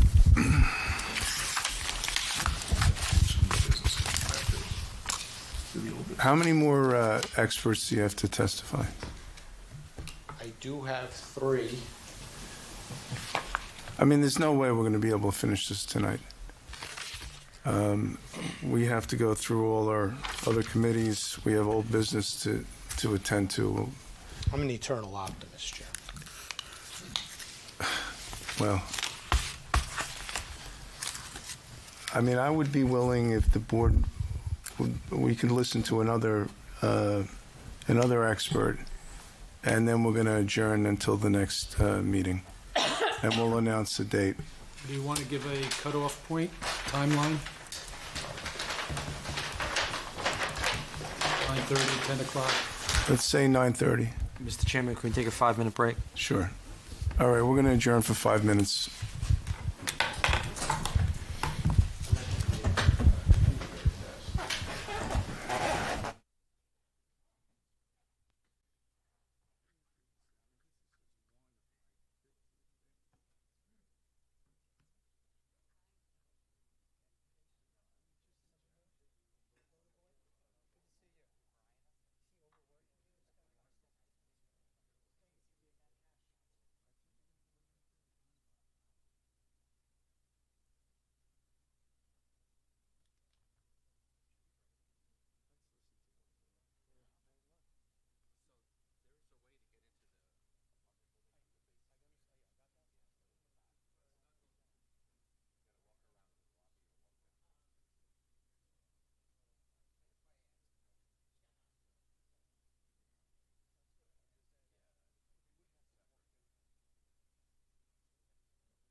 started again. Remember? Get comfortable with number. Okay, you want to call your next witness, expert? Rob Costa. Good evening. Mr. Chairman, good evening. Mayor, good evening. Members of the board, the public, professionals, good evening. My name is Robert Louis Costa, C-O-S-T-A, 325 South River Street in Hackensack, New Jersey. You have to repeat it all over again for her. She doesn't know who you are. Actually, she does. She's heard it probably more than she actually wants to. Before you start, Yes. raise your right hand. I will. Swear or affirm any testimony given this matter will be the truth, the whole truth, and nothing but the truth, self God. I do. And again, for the record, Robert Louis Costa, C-O-S-T-A, 325 South River Street in Hackensack, New Jersey. License number 34702. Professional planner, that's engineer. Planner 4639. Currently the town engineer in the community just to the south of you, where if I screw up on the drainage, that's where it will go. I'm also the land use engineer there. I had the good honor of working with one of your esteemed colleagues on the board in Bogota many years ago as the town engineer. I'm the land use engineer there. I'm the planning board engineer in the city of Hackensack. And I think I've said this numerous times, as I'm closing towards death, I actually do expert work, and I'm in court. I'm actually on a trial right now that's been going on for like 10 days. We'll accept you as an expert. Are you just an engineer or in planning as well? Just engineering. We have a planner tonight. back of us, but I just throw that in because I think... Civil engineering, Mr. Costa. Very good. Again, sitting there and listening to a lot of the questions from the public, just a couple of things. Obviously, we went back and forth. We were in front of the zoning board for some time. The team sat down after that, revised the plans based on your experts, Caroline and David and Steve, and that's what's before you tonight. If I can just go through, because I think there were some questions with parking, if I may, and how it actually works.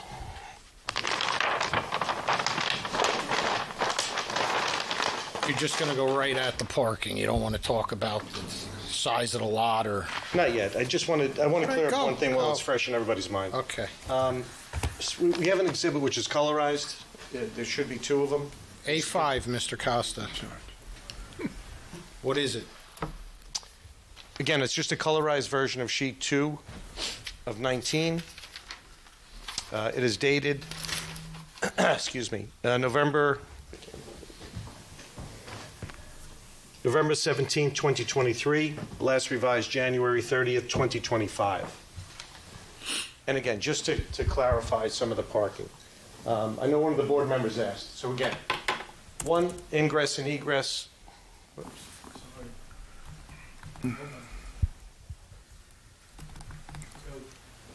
Off of Eldran, excuse me. Basically, in a very close to the location that's there today is the bank.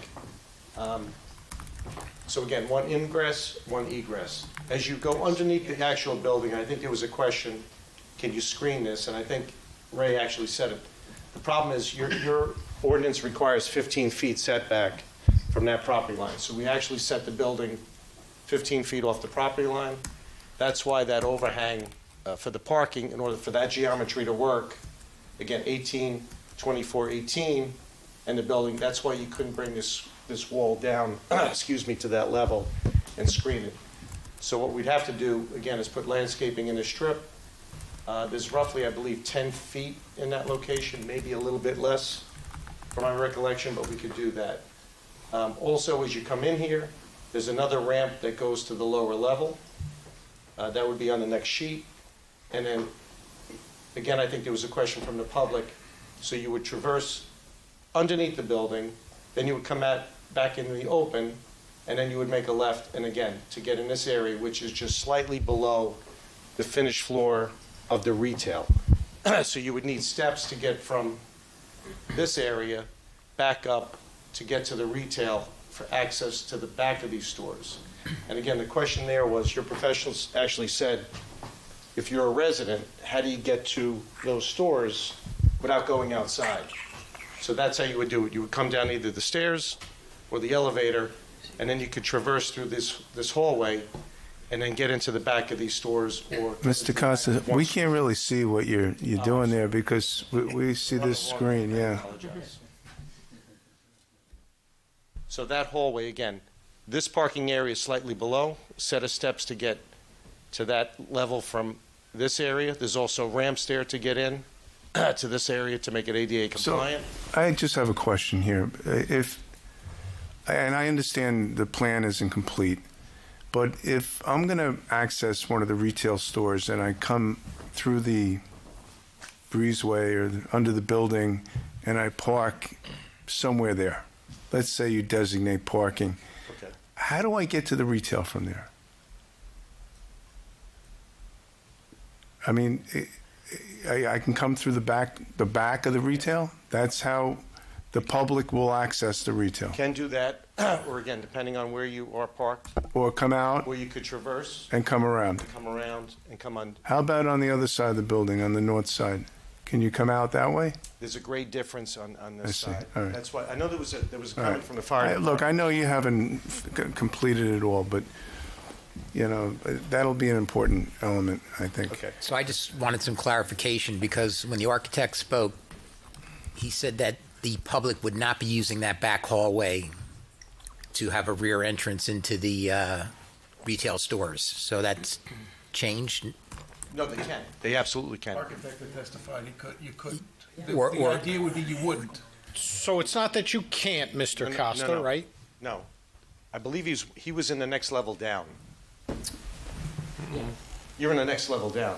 That's right. Mr. Pagano. That's for the, I understood that. So I think a few of us understood it to be, it was two different conversations about up and down, but part of the conversation certainly was, and we just want to clarify that you would, the public would not be able to use that common corridor to access the commercial spaces. That was our understanding of that, and that's incorrect? 100% incorrect. So from again, we'll call this at grade level. So when you come off of Eldron, this is at grade level on that elevation. If you come around the building, this is lower because you have to get back underneath the building in this location, right?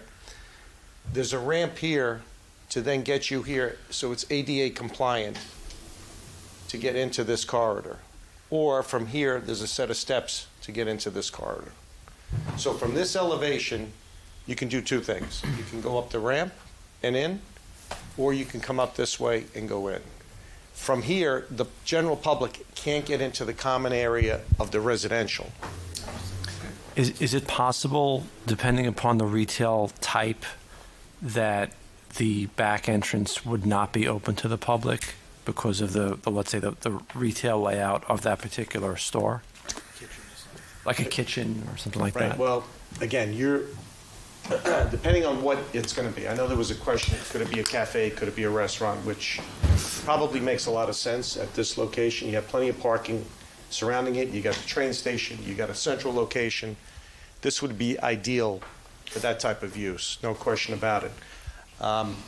Obviously, you can't have the public walking through the kitchen. But if that space was taken up, there's got to be some corridor or somehow to get the public from point A to point B. So there'd have to be some entryway to get in there. And you Oh, probably Mr. would Costa, use in that case, right, if it were that the public was not allowed to access the space through that corridor because that particular tenant did not want the public doing that, then the public would have to traverse around the building in order to get into that particular space. Is that not accurate? It could be accurate, but obviously, ideally, you want to have access for two reasons. If anybody was out last night and it's pouring, if you've ever been out with my wife when it's pouring and she wants to go into a restaurant, they don't want to get wet. Obviously, I'm sure a lot of your significant others has the same issue. So you'd want to get into this area where you could traverse underneath a covered area to get in, both places, and get into this. So we could certainly, right now you got a clean canvas for this space. Depending on what it is, you can certainly allow it to happen.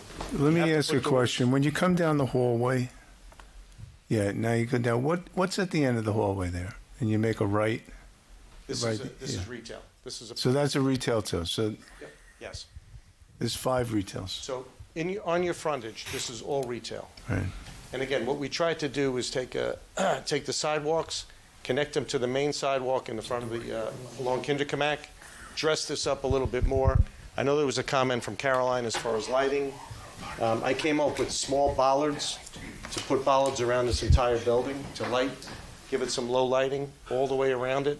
It's actually on the lighting plan. I'm not sure if you saw that or not, Caroline. LED, and we could obviously dim them, make them brighter depending on what impact it would have on the public, not to impact any of the traffic or anything like that. But I thought that would be a nice element, and this would be all fully landscaped in that area.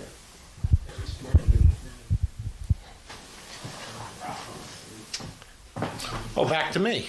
You're up. I just tried to clear up. If we can just go to the lower level. Keep confusing them. Just the lower level, and then I think that will answer the other question.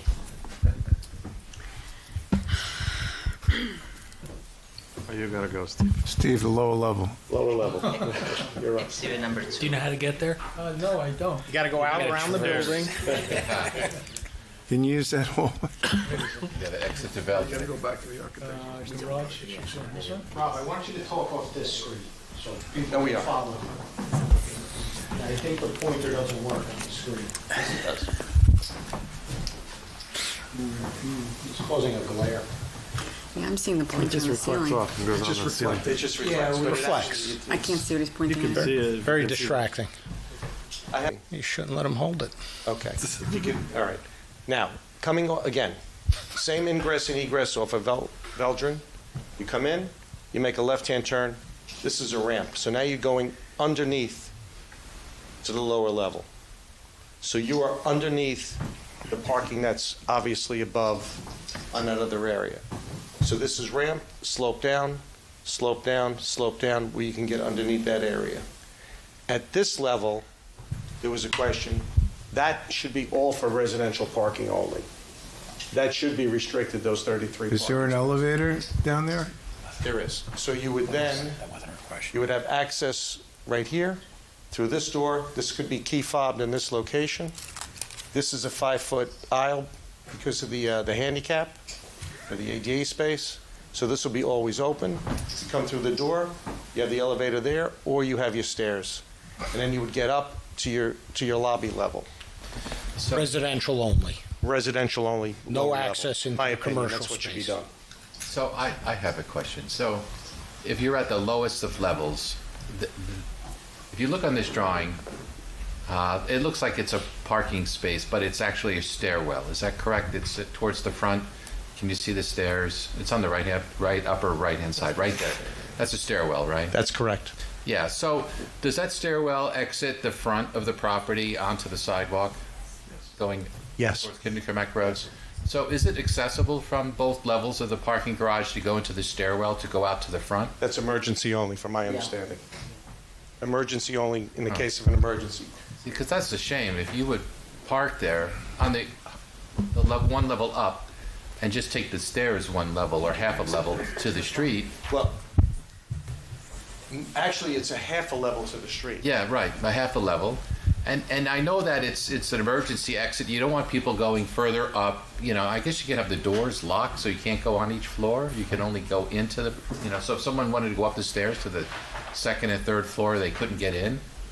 I just don't understand why you can't just use that stairwell to go up to the Kinderkamak Road area. Maybe I'm not. To exit onto Kinderkamak Yeah, Road? to get to the retail. Yeah, if you're parking, if you're in a Because- parking garage, or if you're under the covered section, I'm sorry, if you're in the parking lot or the covered section, you can go into that stairwell and exit the front of the building. Gentlemen, can we go back to the other sheet? Steve, thank you. Are you following the question? No, I understand the question, but I think we're going to have the architectural floor plan put up.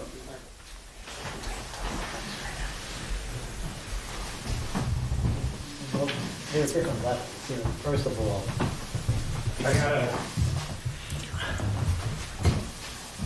We should have stopped. You were right, Mr. Chairman.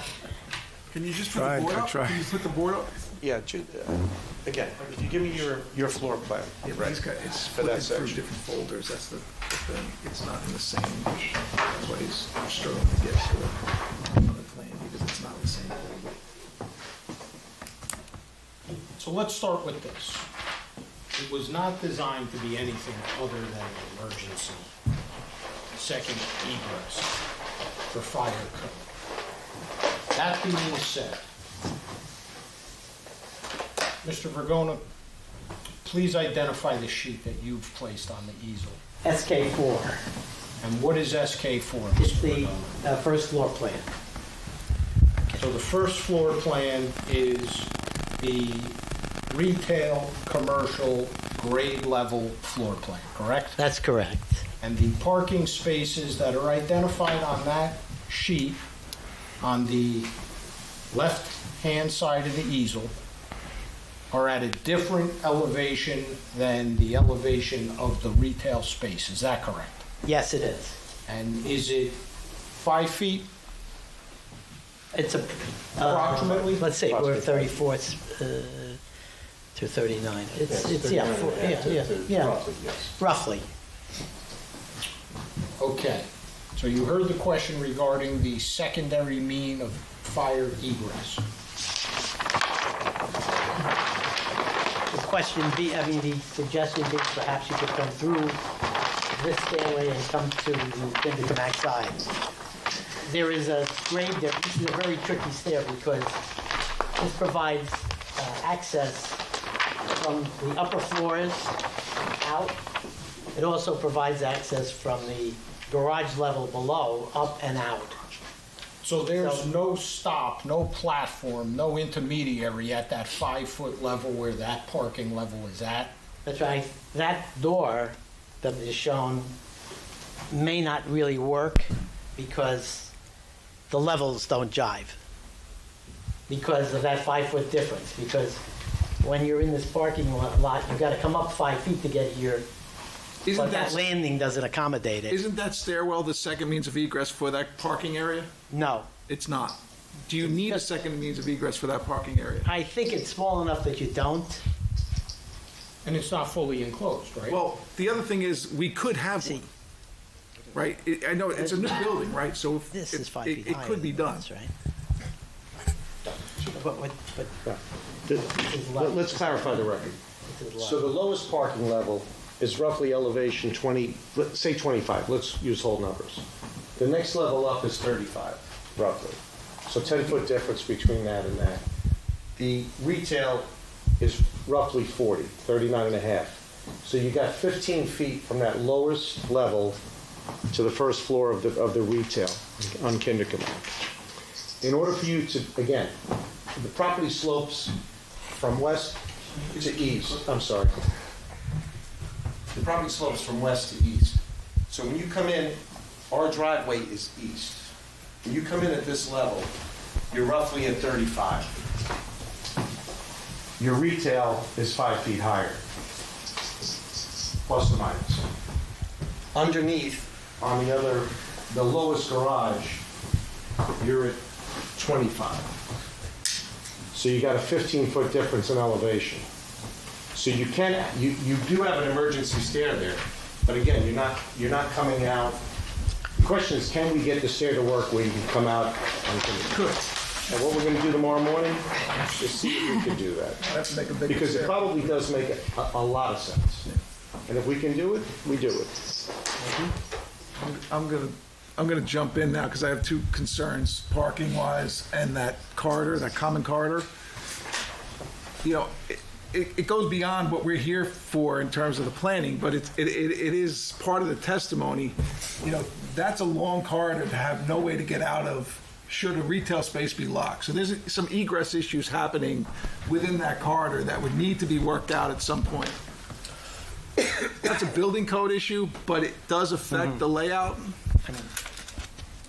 Yes. I mean, the simple solution would be to provide access into the residential corridor and have an alarm, let's say. So, But the other thing I want to just throw another curveball while you look at that staircase. If you, Steve, can you just slide that image up a little bit to look at the two parking spaces in the lower left-hand corner? Those two parking spaces in the lower left-hand corner there caught my eye in terms of the concern about the traffic coming in and out. Sometimes people kind of cut around Veldre and avoid the light at the corner. So that's a little tricky. And if you had less retail space, not tremendously less, and you continued a row of parking to the left there, sort of where that stair is, I can't read the spaces, but if you go into the garage, the first 3 spaces on your left, what are those numbers? These? No, goes past that to the area we were just talking about. Keep going to the right, keep going to the right, keep going. Now make a left. You gotta go up, yeah. Those 3 spaces, right?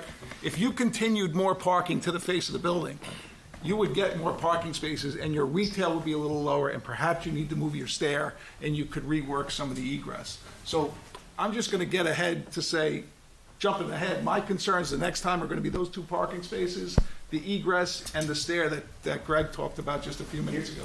Yeah, the way you, and again, the way your ordinance is written, 1/3, 2/3. So now you have to balance the 1/3, 2/3. Otherwise, Caroline will say, "You're in the wrong board. Now we have to. We hand off. We're back in the other place." So you have the balance now. So I'm just saying, if you eliminated those 2 spaces and added 3 or 4 up the sheet, you would get more spaces and accommodate your balance. I got an easier way to do it. Okay. We eliminate the spaces, and instead of 81 parking spaces, you'll have 79 parking spaces. I wouldn't agree to that. But there'll be somebody else behind me who'll say, you have so many parking spaces in that very small diameter area, that little radius area around that train station, that we probably have excess parking that we don't even need what we're requesting here. But we will certainly, we're going to look at 2 things tomorrow morning.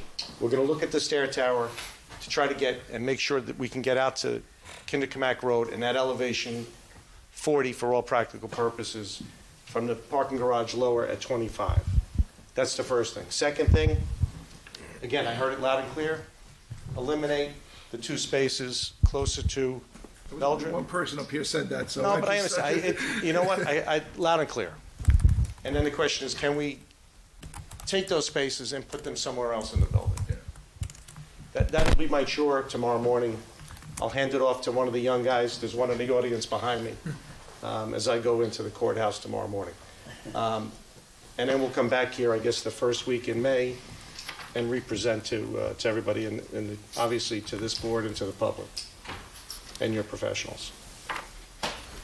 And Chairman, since Mr. Costa doesn't listen to anything that I say ever, is there anything else that we should task Mr. Costa with looking at tomorrow morning? That I think the comment about the long corridor and single means of egress was a good comment as well.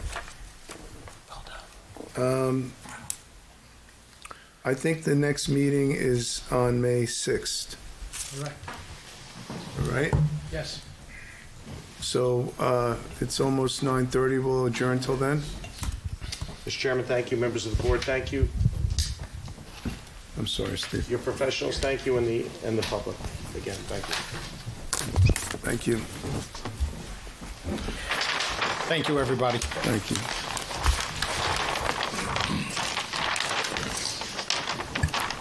Okay, I guess that's it, Mr. Cornwell. No further.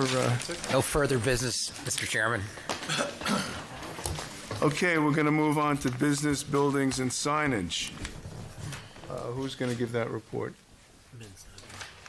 I can give an update. I don't believe we had an application, so we have nothing to report. Thank you, Mr. Darian. Regional Planning and Coordination, Mayor Coates. No report, Chairman. Zoning.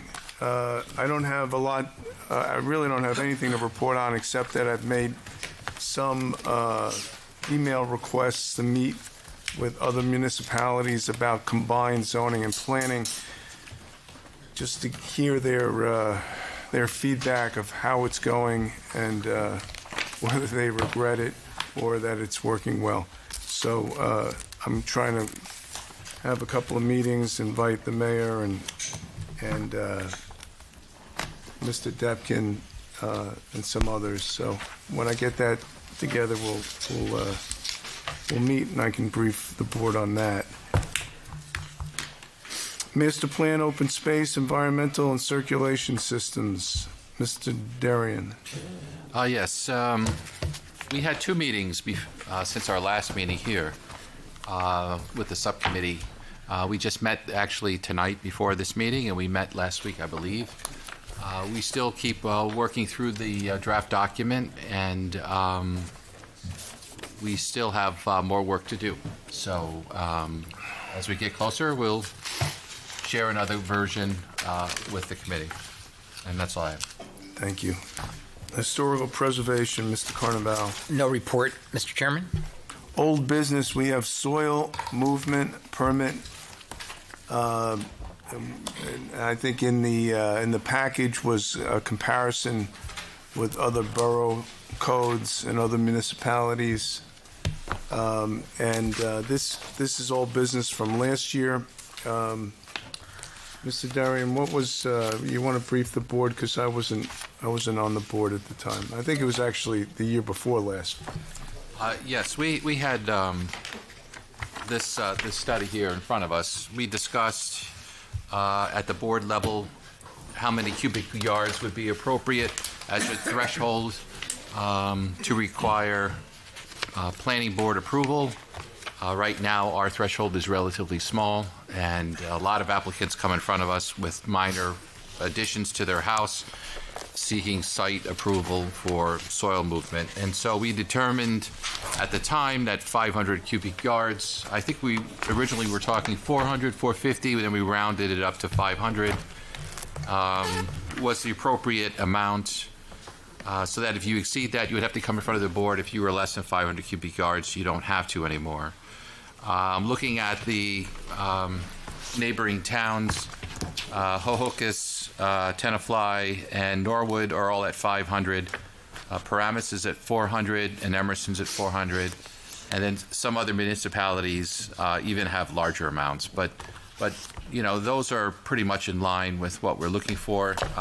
We would be consistent with our neighboring communities, and it would be beneficial for a lot of our taxpayers that they don't have to come in front of us and ask for soil moving permission for relatively small additions or changes to their house. Can I just ask a question on that, Greg? I've done some work in Paramus, and I don't recall them having an ordinance for a single-family home. Is that something newer, do you know, more current? I didn't put this information together, so I don't know what this applies to. It just says, 400 cubic yards is what they're using in Paramus. And it's possible it changed. I mean, this document was prepared probably 3 years ago when we looked at all the different ordinances. So if Paramus changed something since then, it wouldn't reflect that here. And the other towns were for single family zones? Yes. Is it?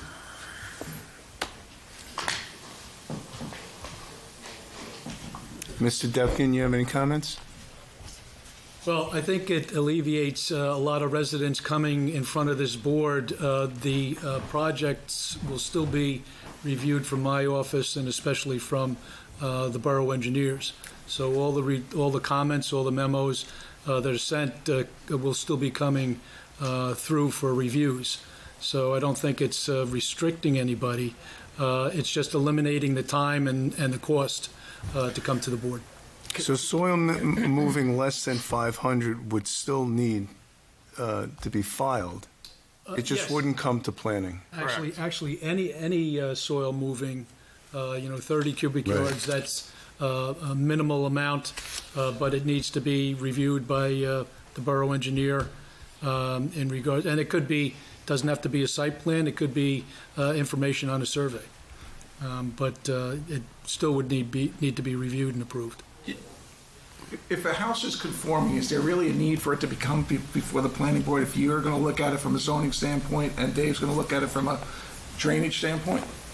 Does it need to where? Is a threshold really needed if a house is being proposed or an addition that conforms to all of the zoning requirements? Well, I think it's the amount of soil being moved. So if it's a larger amount, there's different requirements. A site plan, percolation tests, possibly. But all of that doesn't, it's not necessarily, in other words, if somebody comes before us to remove soil, there's nothing up here that we can say per se that refuses that application. There's no criteria that says this is egregious. If it's all within the zoning requirements. That's why I think we're requesting to go to a larger amount, because the board is relying on the professionals, and they really don't have a lot of other comments to make about it. I guess to that point is, my question is, why can't it be for any house, no matter the quantity of soil, as long as that home that's being proposed is within the requirements of the zoning ordinance? Well, I think that's what we're trying to do. But the 500, if somebody comes in moving more than 500, they have to come. But if the house conforms, they still have to come. I guess what I'm getting at is, if the house conforms, why would they need to come? I think if it gets to a certain volume, and it's, listen, we've had applications where they were constructing a retaining wall at their property, importing in, 500 cubic yards. That could have a big significance on the whole neighborhood, and, the board may want to see that. And also at that point, it is more public. It gives an opportunity for, neighbors to hear and see what's going on as well, in case that applicant didn't approach the... No, I get the latter part. The first one, though, is we have no criteria to say no. There's no criteria that says you can't do this. Well, if he has something that's causing harm or issues, then you do. But the ordinance is what prevents that. Well, not necessarily in the case of the construction site on Ridgewood that had some impact on the Center Street, Park Avenue, Center Street. Where was the house where the gentleman came to the mayor and council about a grading issue where the water was being shed off his property? That was Park Avenue, and it was related to the properties on Ridgewood. Ridgewood, right. Oh, yeah. The drainage in the back. Yep. So what's the average amount? Do we know what the average amount of soil that's moved in an application is? I don't have it in front of me. I remember doing this task a couple years ago where I actually summarized all the applications that we've had for like the last 7-8 years. And I was trying to find it on my computer or on my network. I don't have that. But most of them are typically, like your residential home is usually around the 300 to 400 cubic yard mark if you're doing a new construction for the houses, which are typically the ones, or people putting an addition on the house. Those are the ones that kind of get triggered to come here before the board. It was in the 300, around 350 range, 360. We decided we were just going to cut it off at 400, and then someone had made a mention that 500 was easier.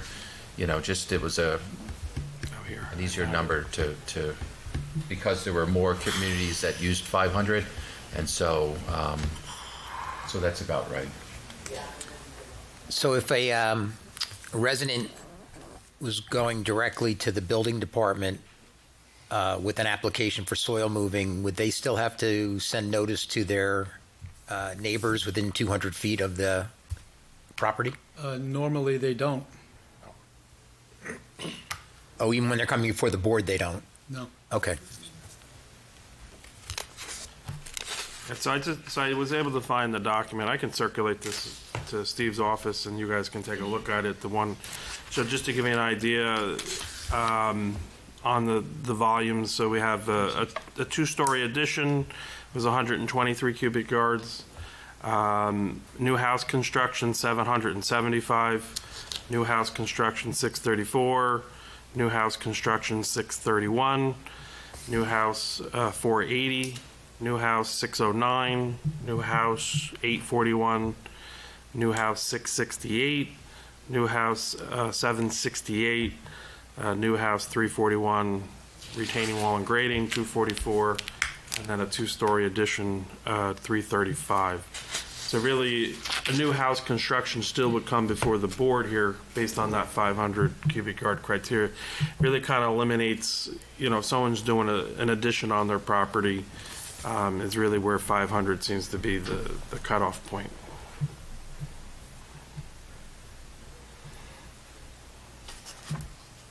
Any other questions?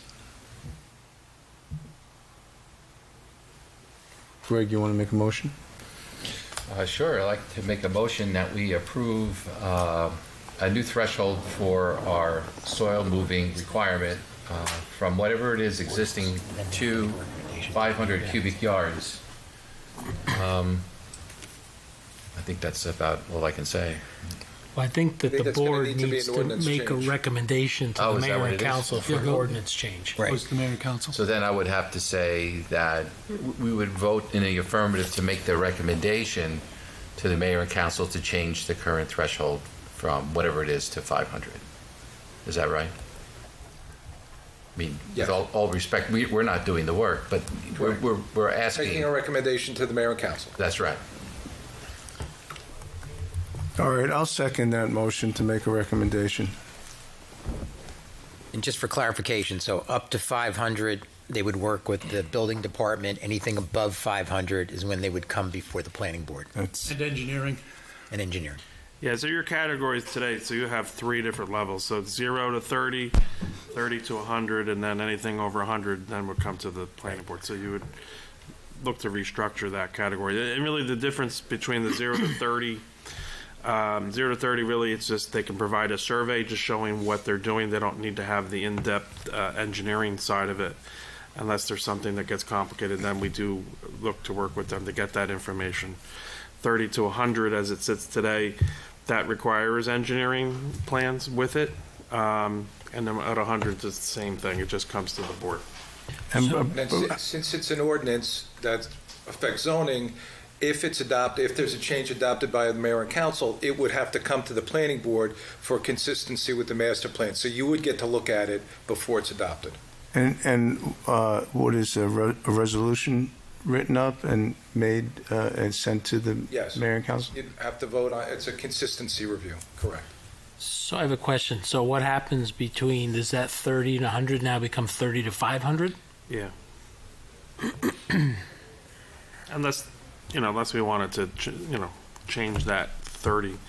But I mean, ultimately, once you get into that, you start to, you want to see some of the engineering pieces to it, just because it could have an impact on the grading of the property and impacts to the neighbors and stuff, so.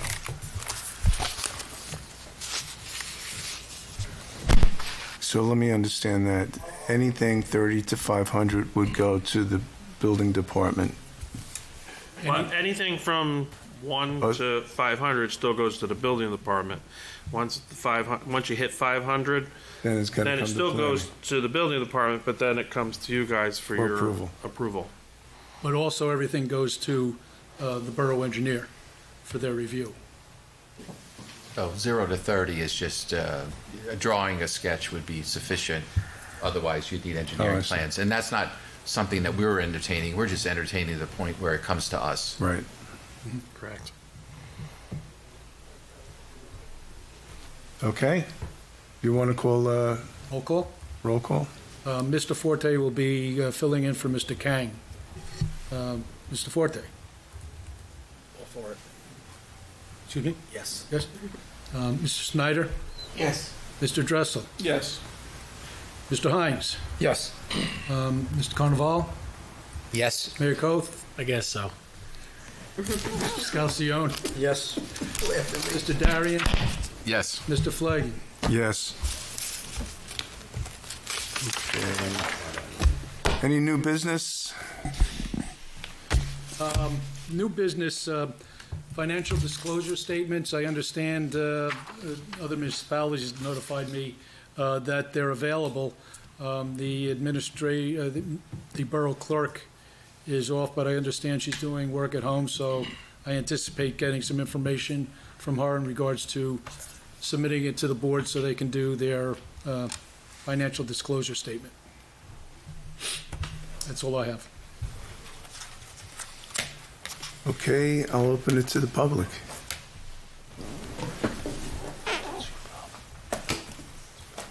Well, let's do this.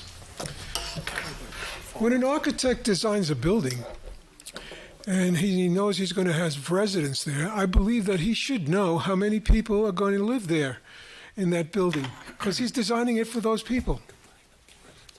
That's my only statement I have to make on that. The other statement is, I did a little research. I found out that we paid for that survey $180 an hour, and up to 3 months it was up to $2,000 and change, just so that you would know. It's $180 an hour. The other thing is I found out, talking to somebody from River Edge, that they have a problem there, and that was overcrowding of the schools, the elementary schools. And this has to be done with planning now, because we have to start thinking about what we're going to do, because this is going to affect us soon. Because of all the apartments that they made over at the in River Edge, they have more kids come to the school now. That's why there was a big thing about busing their kids somewhere else last week, okay? And there was a problem there. So that problem is going to go to the intermediate school first, and then it's going to come to the high school, of which we are part of also. And that's also the fact that our OPS is very crowded as it is now. I think we're at capacity. And this is the area that we should be thinking now along those lines of what we're going to do to solve this problem, with all units being constructed, with new families coming in and everything else. This, I believe, is really the main thing that the planning board and the mayor and council should be thinking about. Thank you. Okay, I'll close the public, and I'll ask for a motion to adjourn. So moved. All in favor? Aye. Thank you. Have a good evening.